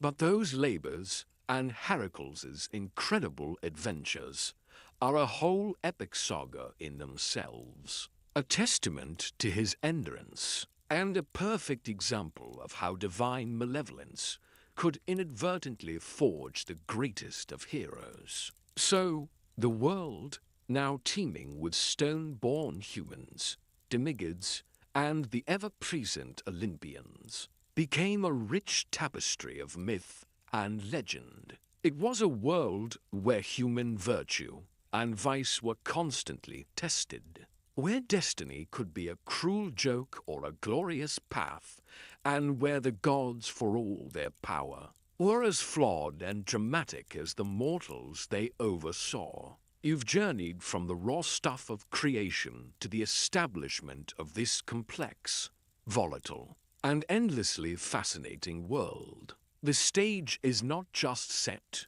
the curtain is up, the divine actors are in full swing, and humanity is reluctantly playing its part. And trust me, the stories only get wilder from here. We've got vengeful gods, desperate heroes, terrifying monsters, and destinies that unravel in the most unexpected ways. Next, perhaps we'll delve deeper into the nature of the underworld and its mysterious ruler, or explore some of the more elaborate divine punishments and their long-lasting effects on both the land and its people. After all, what's a good myth without a terrifying trip to the land of the dead, or a particularly gruesome transformation? It's all part of the fun, right? Or at least the historical context. All right, you've asked for it.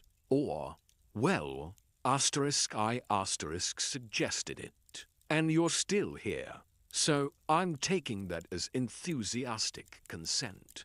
Let's descend, shall we? Not into existential dread, though that's always an option with Greek myths, but into the literal domain of the dead. You remember Hades, right? Zeus's older brother, the one who drew the short straw in the cosmic lottery, ending up as the melancholic, often misunderstood, ruler of the underworld. Forget the fiery, pitchfork-wielding devil of later traditions. Hades is more like the ultimate introvert who got stuck with the most massive, eternally gloomy real estate in the universe. He's grim, certainly, but he's also fiercely protective of his realm and remarkably fair. If a bit unyielding, you can almost feel the temperature drop, the air growing heavy and still. As you shift your focus from the sun-drenched peaks of Olympus to the deep, silent chasm beneath the earth, to reach his domain, you first have to cross several formidable barriers. Imagine standing on the edge of the known world, perhaps at a dark cave entrance or a misty swamp. You feel the oppressive weight of the earth above you, the sheer depth of the journey. The very air seems to carry a scent of decay and ancient stillness. This isn't just a place, it's a state of being, a separation from the vibrant world of the living.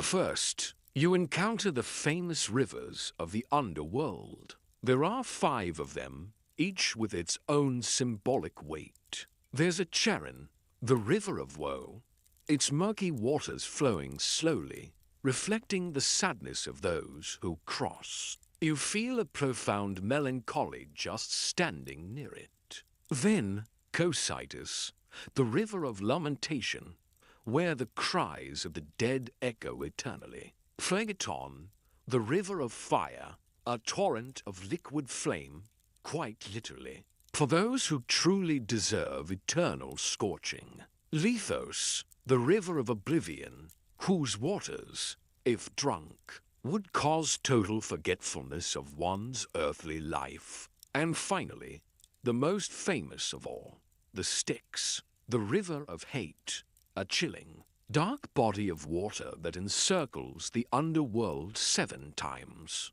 Its waters were so sacred and powerful that even the gods swore their most binding oaths upon them. And breaking a Stygian oath meant a year of unconsciousness, and 9 years of banishment from Olympus, which, for an immortal, is basically solitary confinement in a very boring waiting room. You can almost hear the lapping of its cold, unforgiving current, a reminder of inescapable fate. Most souls, after leaving their mortal coil, found themselves at the banks of the Charon or the Styx, waiting to be ferried across. And who's the guy with the oar? That would be Charon, the ancient, grim ferryman. You see him now, a wizened, ragged figure, pulling his simple skiff across the dark waters. He's not one for small talk, and he's certainly not working for free.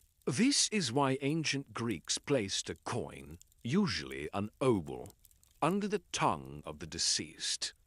It was Charon's fare. If you didn't have the coin, or if your body hadn't received proper burial rites, you were condemned to wander the banks of the river for 100 years, a ghostly refugee, unable to pass into the realm of the dead. Imagine the celestial equivalent of being stranded at an airport without your passport or wallet. It's a classic example of how ritual and proper observance, even in death, were absolutely vital to the Greek worldview. Once across the river, you'd face another daunting guardian, Cerberus. He's not your average fluffy golden retriever, not by a long shot. This is a colossal, 3-headed hound, with a mane of snakes, a lion's claws, and a serpent's tail, guarding the gates to Hades' palace.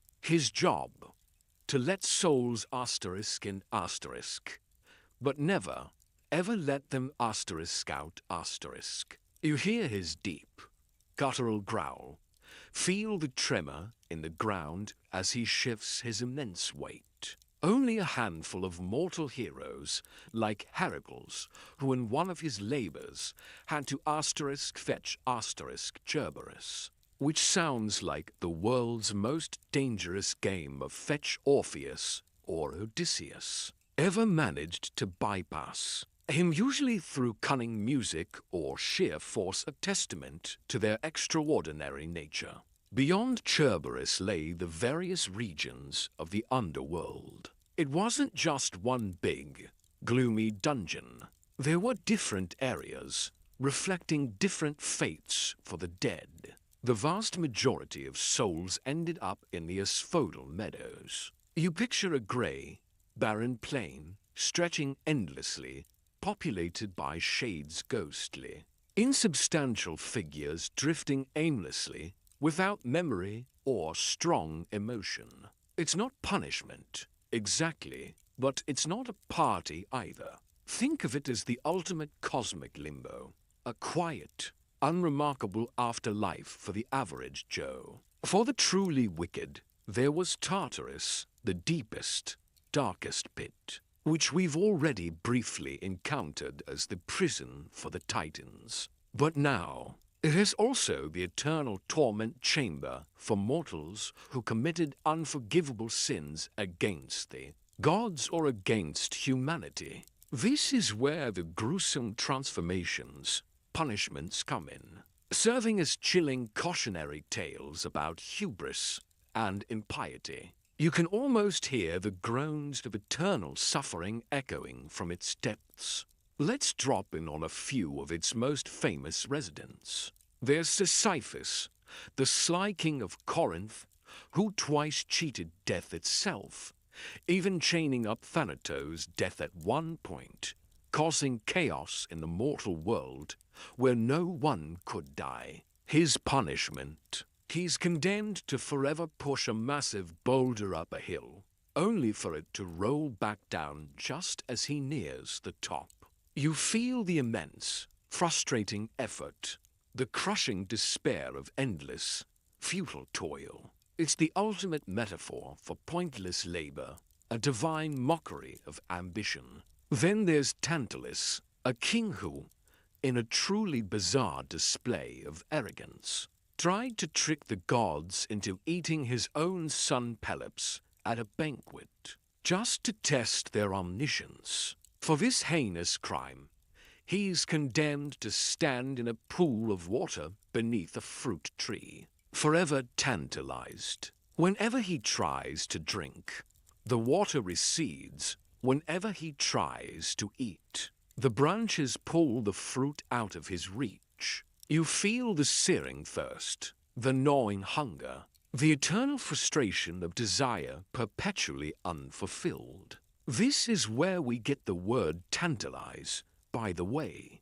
The myths are just full of linguistic Easter eggs. And the Danaids, 50 daughters who, all but one, murdered their husbands on their wedding night. Their eternal punishment: to endlessly carry water in leaky jars, trying to fill a bathtub with holes in the bottom. You feel the futile splash of water, the endless, exhausting, pointless effort. These stories aren't just gruesome. They're moral parables emphasizing the consequences of arrogance, betrayal, and violence against the gods or societal norms. But it wasn't all gloom and doom.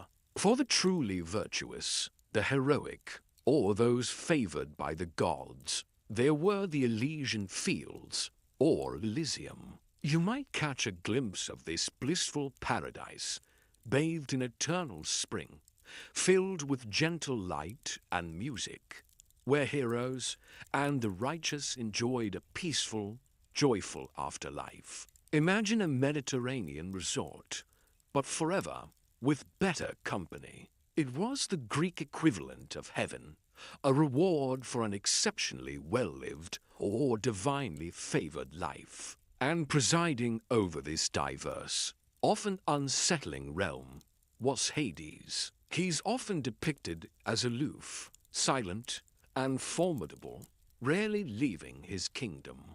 His helmet, the cap of darkness, rendered him invisible, adding to his mystique and his reputation for being unyielding. He had few temples on the surface world, partly because Greeks were wary of invoking him directly, and partly because, well, he wasn't exactly a god of life-affirming things. But his palace, deep within the earth, was said to be magnificent, adorned with the precious metals and gems that rightfully belonged to his chthonic underground domain. Now, Hades might have been grim, but he wasn't entirely without desire. And his most famous story, the one that directly connects his gloomy realm to the vibrant world above, involves his queen, Persephone. You remember her, right? Daughter of Demeter, the goddess of grain and harvest. Before her fateful encounter with Hades, Persephone was known as Kore, simply the maiden, a radiant, innocent young goddess, flitting through sun-drenched meadows with her nymph companions, gathering flowers. You can almost feel the gentle breeze, the warmth of the sun, the carefree joy of her youth. One glorious day, as Persephone was picking narcissus flowers, a flower said to have been grown specifically by Gaia, Zeus' command to lure her, the earth suddenly split open beneath her feet. You feel the sudden tremor, the terrifying lurch, as the ground gives way. Up from the chasm rode Hades, in his chariot pulled by black horses, seizing the terrified maiden and dragging her down into his shadowy kingdom. It was a swift, brutal abduction, a classic case of divine non-consent, sanctioned by Zeus, who had either promised Persephone to Hades or at least turned a blind eye. Demeter, distraught, heard her daughters scream, but by the time she arrived, the chasm had sealed, leaving no trace. You feel Demeter's immediate, overwhelming grief, amplified to a cosmic scale. She began a desperate search for her beloved daughter, wandering the earth for 9 days and nights, her heart aching, refusing ambrosia or nectar, carrying torches, questioning everyone and everything. The sun god Helios, who saw everything, eventually told her what had happened. Demeter's rage and sorrow were immense. She, the very essence of fertility and life, withdrew her blessings from the earth. You watch as the world withers, crops fail, fields turn barren, trees shed their leaves, and a devastating famine grips the mortal world. No food could grow, no seeds would sprout. Humanity began to starve, and with no one to offer sacrifices, the gods themselves were deprived of their honors. Zeus, seeing the catastrophic consequences of Demeter's grief, and perhaps getting an earful from the other starving gods, realized he had to intervene. He sent Hermes down to the underworld to demand Persephone's return. Hades, though he had fallen deeply in love with Persephone in his own grim, possessive way, knew he couldn't defy Zeus directly. He agreed to let Persephone go, but ever the cunning ruler of the dead, he made sure she ate something before she left, a few pomegranate seeds. You see her, perhaps hesitant, perhaps just a little curious, accepting the ruby-red arrows from his hand, not realizing the terrible implications. Why was eating the food of the dead so crucial? Because ancient Greek tradition held that if you consumed anything in the underworld, you were bound to it, forever tethered to its gloomy domain. It was a cosmic loophole, a clever trick by Hades to ensure his queen's return. So, Persephone emerged, reunited with her overjoyed mother. You can almost feel the sun breaking through the clouds, the warmth returning to the world. Demeter's radiant smile bringing life back to the barren earth. But her joy was bittersweet. When asked if she had eaten anything in the underworld, Persephone confessed to eating the pomegranate seeds. Thus, a compromise was reached, a divine custody agreement that explains the very cycles of nature. Persephone would spend a portion of the year, usually 1/3, or 6 months, depending on the version, corresponding to the number of seeds she ate in the underworld with Hades as his queen, a shadowy consort. During this time, Demeter grieves, and the earth becomes cold, barren, and infertile. You know it as winter. But for the rest of the year, Persephone would return to the world above, reuniting with her mother, bringing forth spring and summer, a time of growth, abundance, and warmth. You feel the warmth returning, the buds bursting, the fields becoming green again. This myth wasn't just a dramatic tale of abduction. It was a fundamental explanation for the seasons, a cosmic rhythm woven into the very fabric of existence, and a powerful symbol of death and rebirth. This story also became the basis for one of the most important religious rites in ancient Greece, the Eleusinian Mysteries. These secret, sacred rituals, celebrated annually in Eleusis, were dedicated to Demeter and Persephone. You can imagine the torchlit processions, the solemn ceremonies, the profound sense of reverence. Initiates who kept their experiences strictly secret.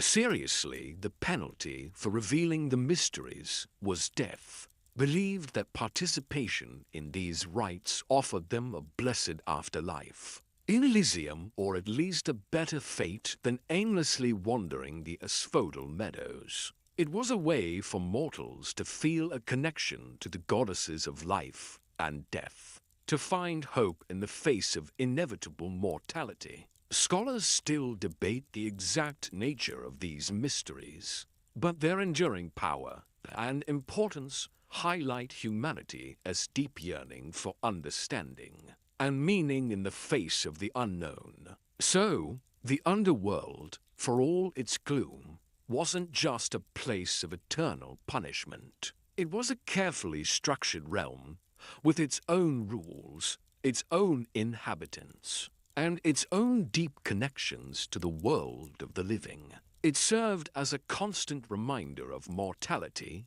yes, but also of the cyclical nature of life, death, and rebirth, and the profound power of grief and love. Now, having explored the dark depths, let's turn our attention back to the surface world, where the stone-born humans are multiplying, building cities, and inevitably causing more trouble for themselves and the gods. The Olympian gods, for all their power and eternal life, were, as we've seen, remarkably human in their flaws. They squabbled, they lusted, they envied, and they often intervened in mortal affairs with the subtlety of a lightning bolt. And sometimes their petty squabbles had massive consequences for humanity.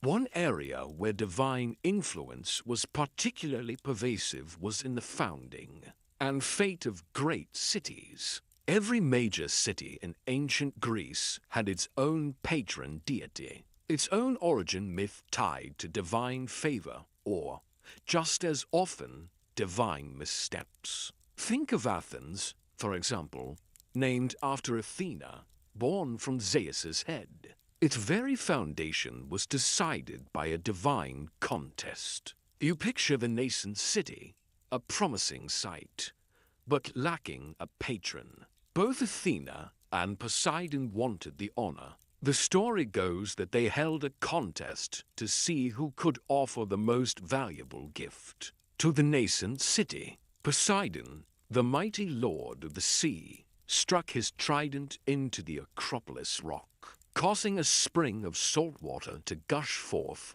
or, in some versions, offering a horse. Remember his connection to horses? Scholars still debate which gift was primary. You feel the salty spray, hear the whinny of the magnificent steed. It was a powerful, practical gift for a maritime people. Then came Athena's turn. She planted an olive tree, a symbol of peace, prosperity, and wisdom. You see the slender tree taking root, its silvery leaves shimmering in the sun.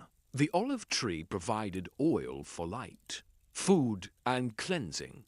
Its wood was valuable, and its branches symbolized victory and peace. The people and the other gods judging the contest, often Zeus was the arbiter, though sometimes Cecrops, the mythical first king of Athens, was the judge, decided that Athena's gift was more beneficial for the city's long-term prosperity. So Athens became hers, a city dedicated to wisdom, strategy, and the arts, forever marked by the olive tree. You can almost feel the intellectual hum, the strategic mindset that permeated the city's very foundations. This divine patronage shaped its identity for millennia. But the gods weren't just city planners. They were also deeply involved in the establishment of kings and royal lineages, often through their own messy family trees.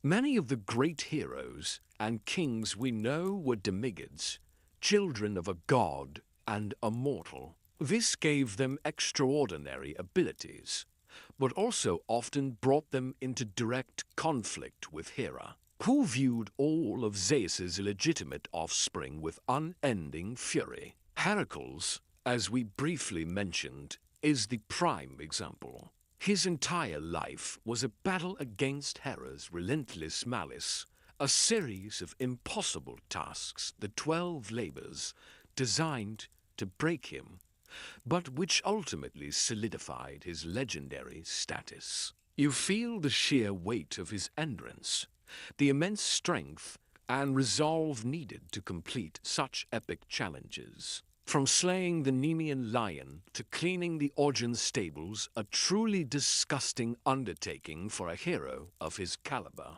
to fetching the apples of the Hesperides, his story is a testament to perseverance. Even under the most unfair divine persecution, he's the ultimate muscle-bound protagonist, often depicted as a tragic figure despite his immense power, forever burdened by his steve-mother's wrath. These heroes, born of gods and mortals, served a vital purpose in the myths. They were bridge figures, embodying the best and worst of both worlds. They could wield divine favor and immense strength, but they were still mortal, subject to fate, death, and tragic flaws. Their struggles often mirrored human struggles: the fight against tyranny, the quest for glory, the search for identity, the battle against overwhelming odds, and the constant negotiation of divine will. They provided a relatable, if exaggerated, framework for human experience, showing how even the most powerful individuals were still bound by something larger than themselves. As cities grew and heroes rose and fell, the gods continued their endless dramas, their jealousies and rivalries spilling over into the mortal world. The Trojan War, arguably the most famous conflict in Greek mythology, is a prime example of this divine meddling run amok.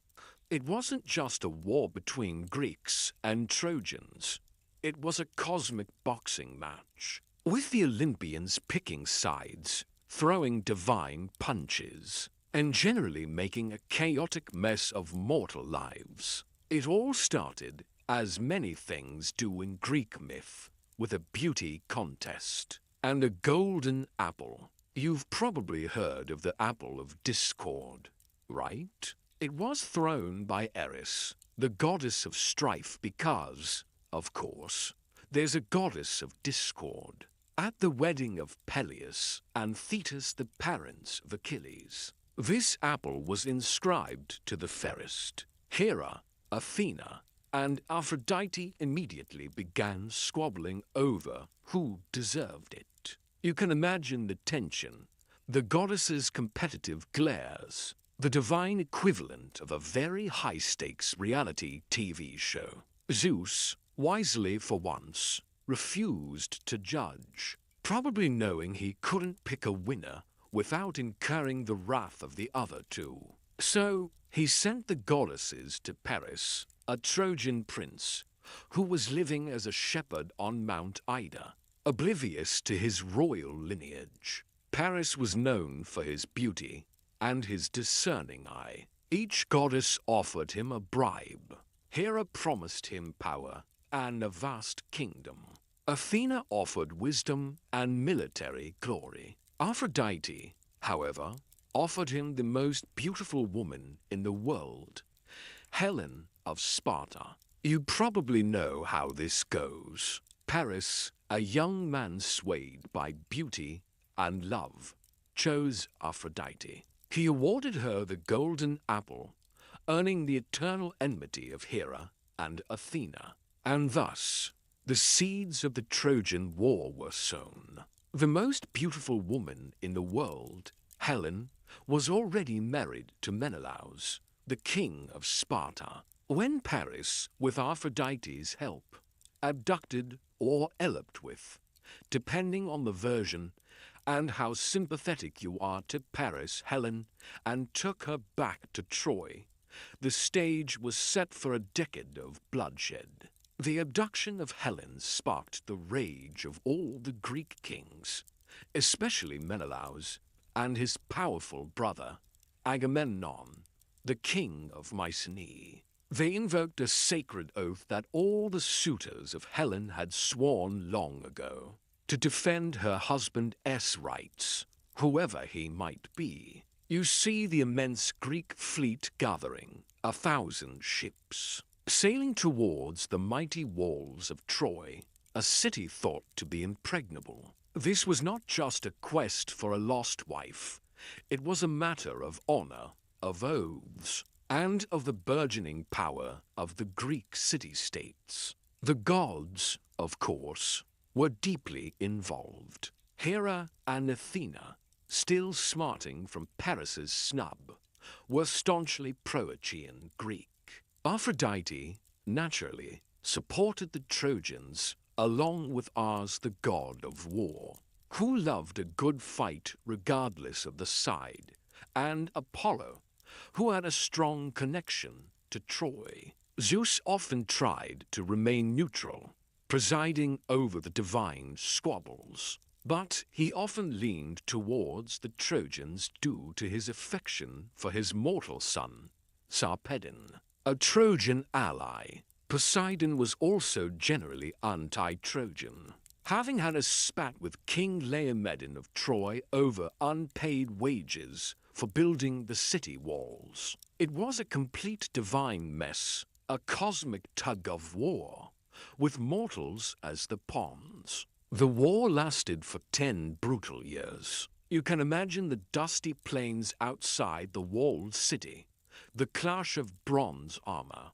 the screams of the dying, the heroic duels, and the quiet suffering of the besieged. Heroes like Achilles, the greatest of the Greek warriors, and Hector, the noble prince of Troy, fought with legendary skill and courage, their fates often dictated by the subtle or not so subtle interventions of their divine patrons. A goddess might deflect an arrow, a god might whisper a tactic into a general's ear, or a hero might be whisked away from danger in a cloud by his divine parent. It made strategy a bit tricky when the other side had literal gods on their roster.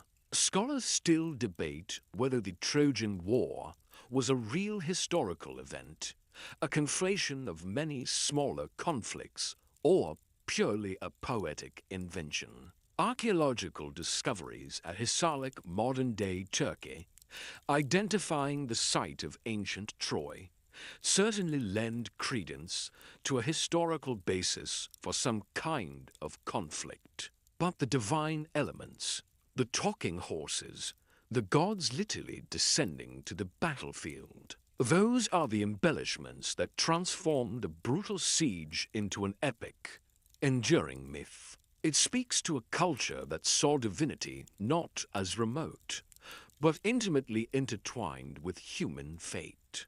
Every triumph and tragedy influenced by beings of immense, fickle power. Eventually, the Greeks, after years of stalemate, resorted to cunning rather than brute force. With the help of Odysseus, the cleverest of the Greek heroes, they built the famous Trojan horse, a giant wooden horse, seemingly a peace offering, but secretly filled with Greek warriors. You can almost feel the tension as the Trojans, overjoyed at the apparent end of the war, dragged the massive horse into their city walls. The celebration, the false sense of security, the grim determination of the hidden Greek soldiers. That night, as the Trojans slept in drunken revelry, the Greeks emerged from the horse, opened the city gates, and their army poured in. Troy fell, sacked and burned, a catastrophic end to a powerful civilization. The Trojan War, sparked by divine jealousy and human desire, brought immense suffering and death, but it also cemented the legends of countless heroes and became the ultimate narrative of war, glory, and tragic consequence. The aftermath of the war was almost as dramatic as the conflict itself, with many of the victorious Greek heroes suffering long, arduous journeys home, often cursed or punished by the gods for impiety during the sack of Troy. Odysseus's 10-year struggle to return to Ithaca, encountering monsters, seductive nymphs, and divine wrath, is the subject of another epic, the Odyssey.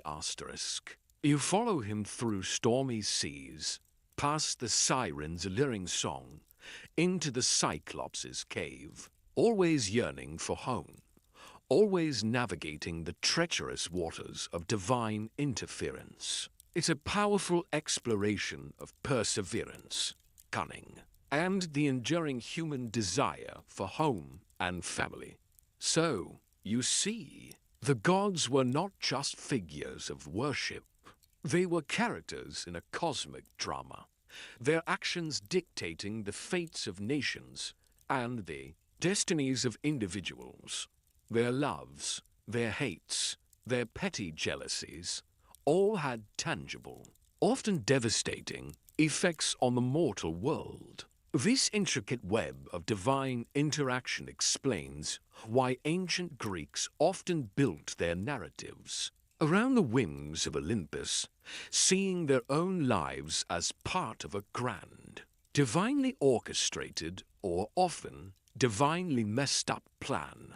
We've covered the creation of the cosmos, the rise of the Olympians, the origin and suffering of humanity, the structure of the underworld, and some of the foundational myths that explain why things are the way they are. You've journeyed through primeval chaos, divine family feuds, world-ending floods, and epic wars. But this is still just the groundwork, the very thick, dense soil from which countless more specific, fascinating, and often bizarre stories sprout. We've talked about heroes, but there are so many more incredible figures, inventors, tricksters, healers, and monstrous creatures that challenge the very fabric of reality. The Greek mythological landscape is vast and endlessly rich, a tapestry woven with threads of magic,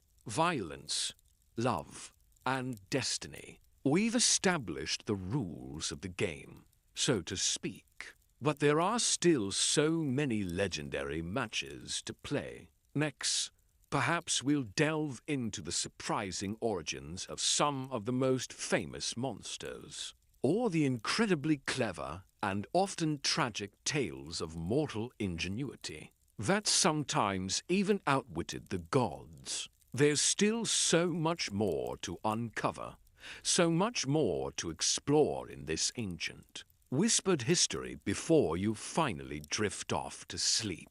There's still so much more to uncover, so much more to explore in this ancient, whispered history before you finally drift off to sleep. And trust me, the stories only get wilder from here. We've got vengeful gods, desperate heroes, terrifying monsters, and destinies that unravel in the most unexpected ways. Next, perhaps we'll delve into the surprising origins of some of the most famous monsters, or the incredibly clever and often tragic tales of mortal ingenuity that sometimes even outwitted the gods. There's still so much more to uncover, so much more to explore in this ancient, whispered history before you finally drift off to sleep. You've witnessed the gods at play, often shaping the world with their passions and their wrath. But what about the creatures that truly haunted the ancient Greek imagination?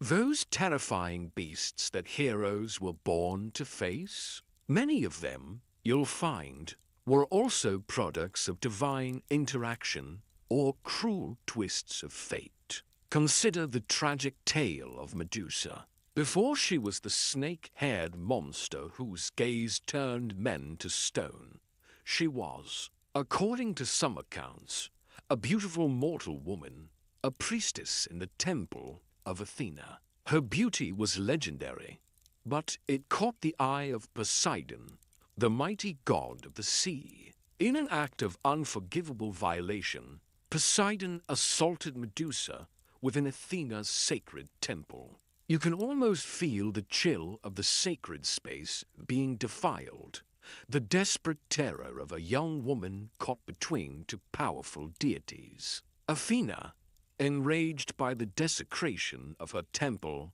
and unable or unwilling to directly punish her powerful uncle Poseidon, lashed out at Medusa, twisting her beauty into monstrousness. Her lovely hair became writhing serpents, and her once captivating gaze became a lethal weapon, turning all who met it to stone. It was a tragic, cruel curse, a classic example of innocent collateral damage in the face of divine fury and male arrogance. Medusa lived as a terrifying outcast, dwelling in a desolate place, until the hero Perseus was sent to slay her. You might imagine the glint of his polished shield, reflecting her horrific image so he didn't have to look directly.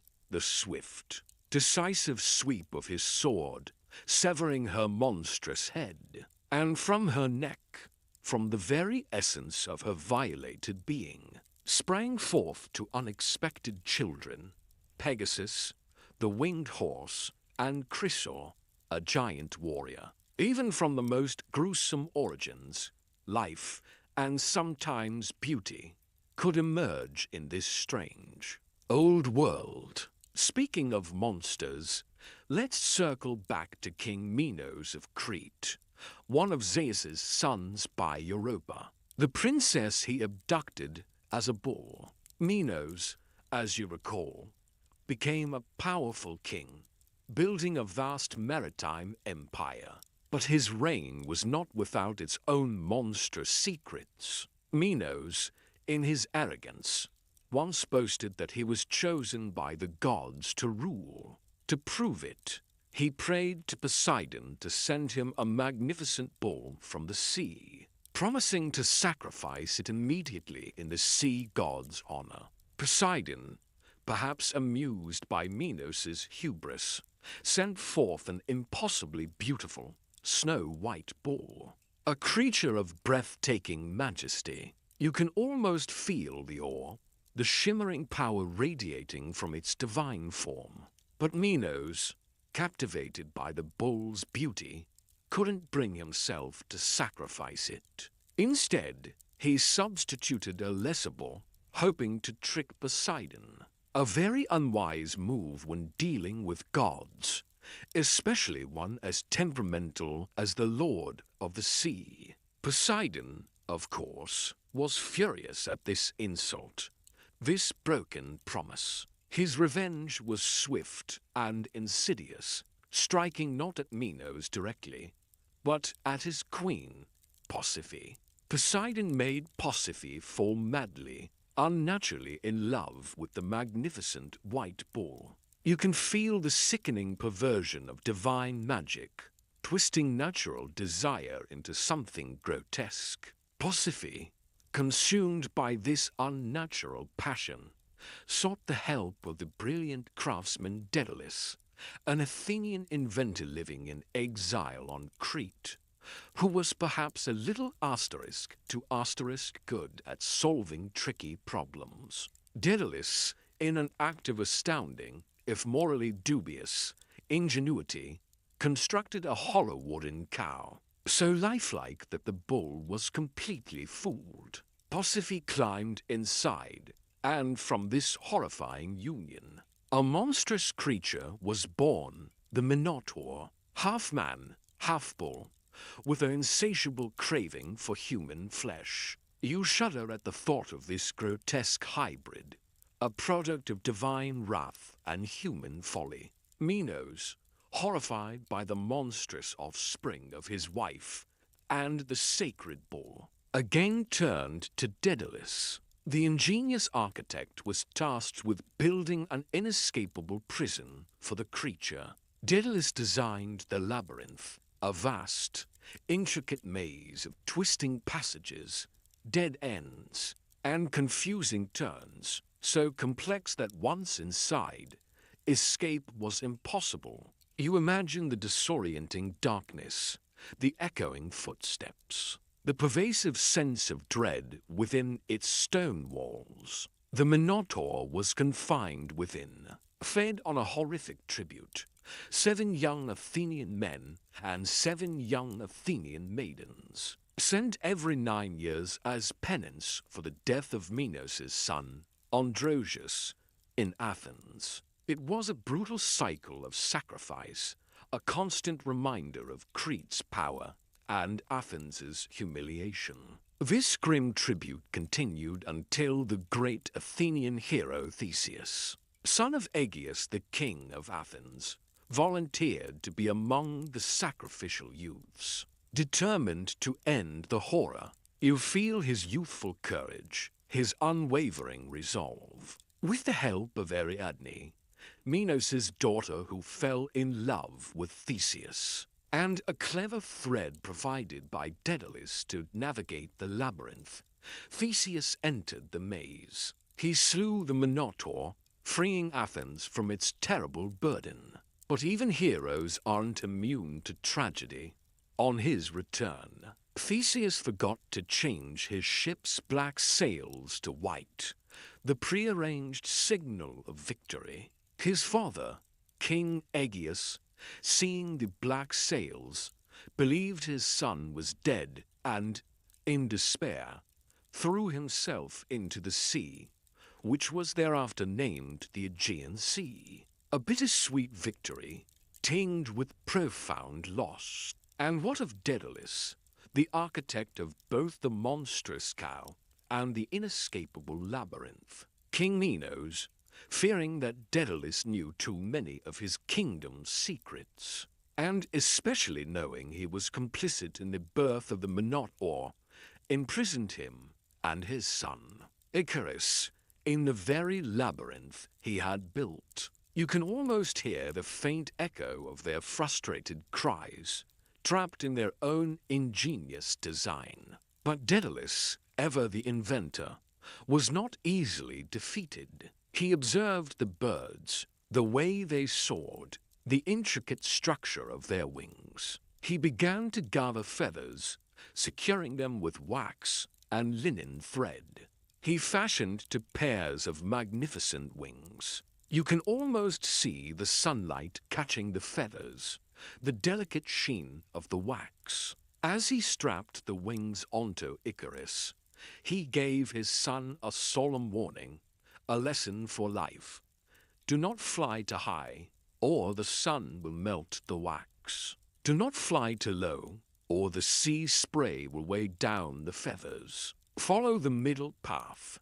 It's a timeless caution against both hubris and timidity, a metaphor for balance. They launched themselves into the sky, two tiny figures soaring against the vast blue. You feel the exhilarating rush of the wind, the freedom of flight. But Icarus, filled with the sheer joy of flight, the intoxicating thrill of escaping his prison, forgot his father's warning.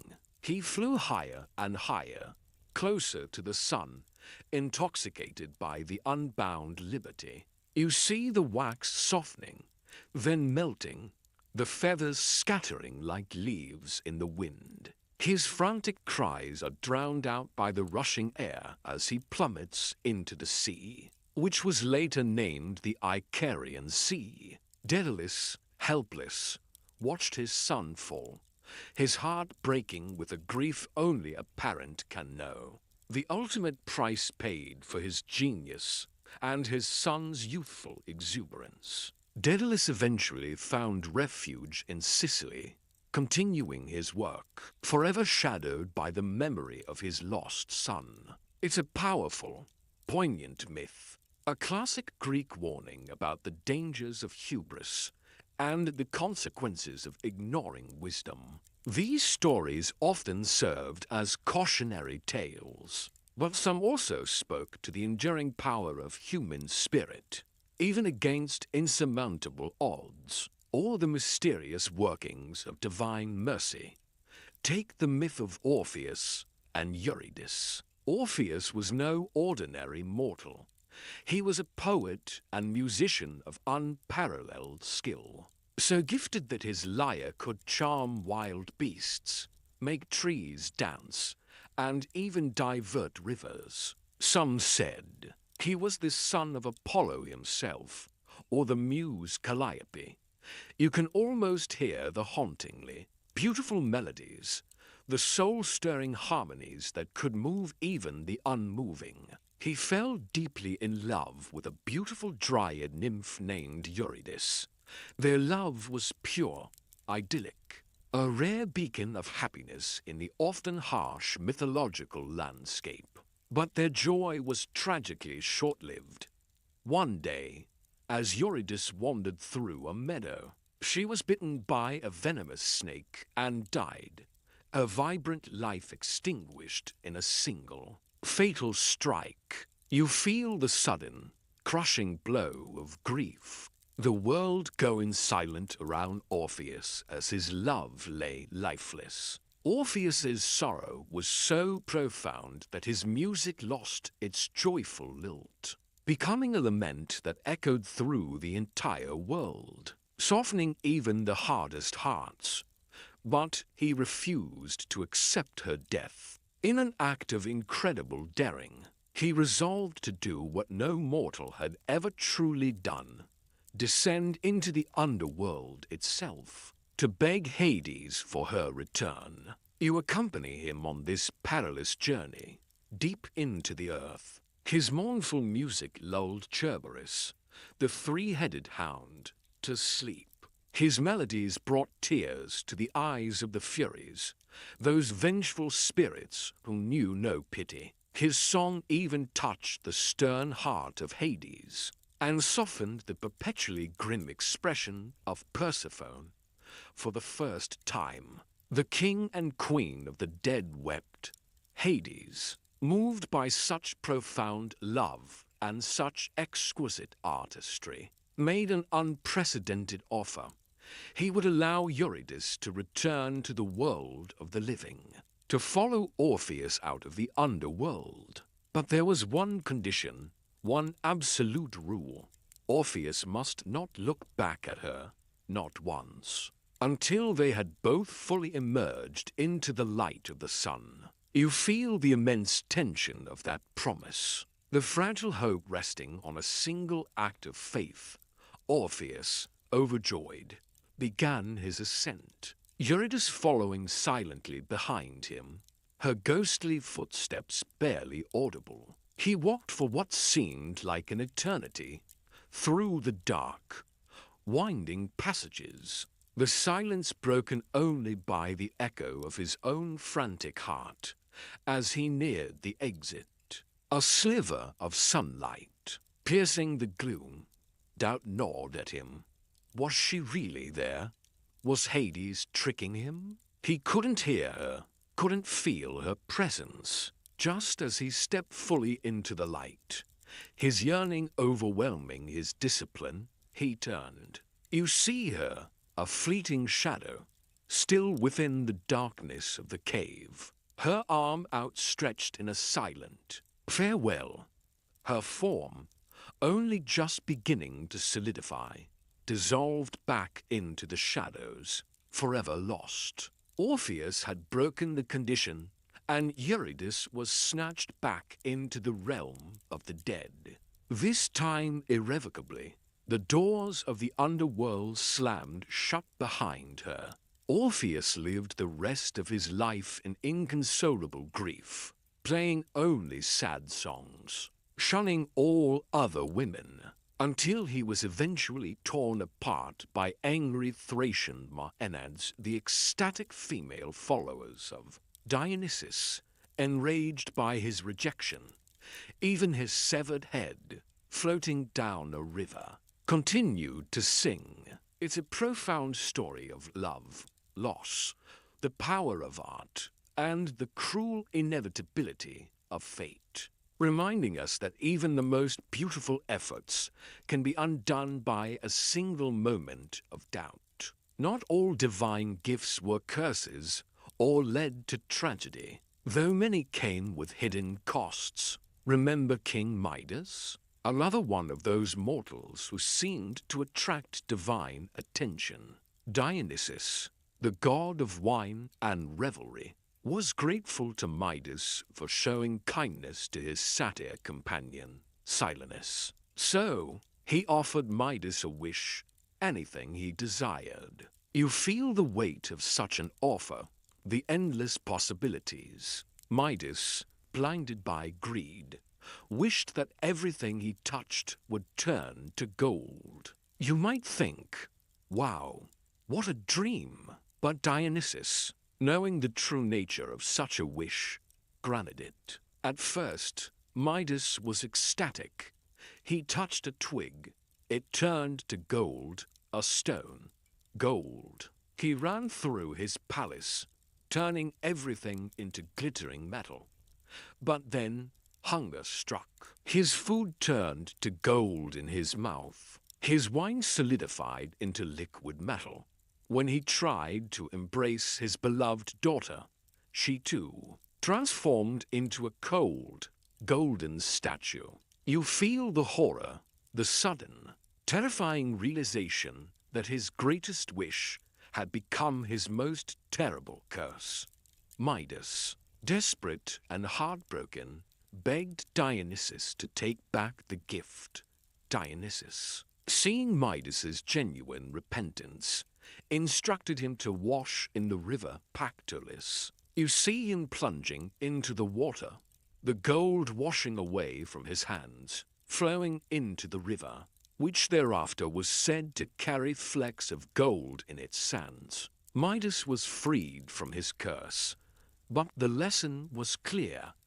Be careful what you wish for, especially from a god. He later tried to live a simpler life away from wealth, but true to form. He managed to offend another god, Apollo, by preferring the music of Pan to Apollo's lyre, earning himself a pair of donkey ears that he tried to hide beneath a cap.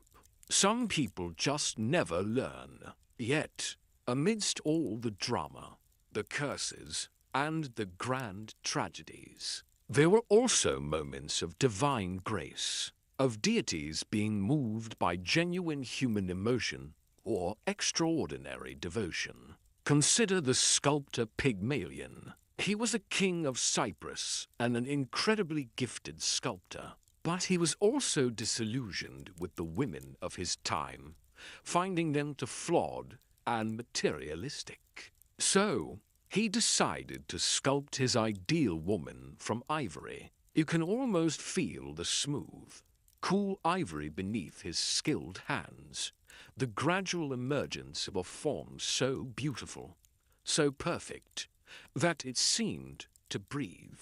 He named her Galatea, and as he worked, he fell deeply, hopelessly in love with his own creation. He dressed her in beautiful clothes, brought her gifts, whispered sweet words to her, as if she were a living woman. He yearned for her to be real, to return his affections. You feel the intensity of his solitary devotion, the quiet ache of his unrequited love for an inanimate object. During the festival of Aphrodite, Pygmalion went to her temple, offering sacrifices and silently praying for a wife just like my ivory maiden. Aphrodite, the goddess of love, was touched by the purity and depth of his love, recognizing it as a true and fervent passion, even if directed at a statue. She decided to grant his unspoken wish. Pygmalion returned home, his heart heavy with longing, and approached his beloved statue. He kissed her, and as he did, he felt a warmth radiating from her lips. He kissed her again, and her ivory skin softened, turning to flesh. Her limbs warmed, her eyes slowly opened, and she breathed. You witnessed this miracle, the transformation from cold stone to vibrant life. A silent gasp of awe as a goddess's power brings love to fruition. Galatea was real, and she returned his love. They married and lived happily, a rare, genuinely tender tale in the often harsh landscape of Greek myth. It is a quiet reminder that even the most powerful gods could be swayed by sincere devotion, and the profound, transformative power of love and art. You have journeyed from the boundless void of chaos through the violent birth of the Titans, the cosmic clash that forged the Olympians, and the fraught, often tragic, creation of humanity. You've explored the gleaming halls of Olympus, the churning depths of the sea, and the solemn, intricate pathways of the underworld. You've witnessed love and betrayal, courage and cunning, vengeance and mercy, all played out on a scale that shaped the very stars and seas. These stories, these ancient whispers, aren't just quaint tales from a bygone era. They are etched into the very fabric of our language, our art, our understanding of psychology, and even our architecture. Every time you hear of a Herculean task, a tantalizing offer, an Achilles heel, or a Pandora's box, you are echoing the voices of those who first told these myths. They were the original storytellers trying to make sense of a world both beautiful and terrifying, a world where the forces of nature, human passion, and divine were intertwined in unpredictable ways. They sought explanations for the seasons, for suffering, for the stars, for the human heart, and they found them in the dramatic lives of their gods and heroes. Now, as the echoes of those ancient voices begin to fade, and the shimmering curtain of myth gently settles. You can feel the quiet calm of your own world returning. The grand dramas of Olympus, the fierce battles, the poignant losses, the boundless joys, they all recede into the comfortable distance of memory. The air in your room is still, no longer thick with the scent of wild thyme or salt spray, but with the familiar comfort of your own space. The cool stone of the virtual amphitheater softens into the gentle warmth of your bed. You have traversed eons, witnessed countless transformations, and navigated the complex tapestry of existence woven by gods and mortals alike. And though the myths are vast, truly endless, for now, the journey is complete.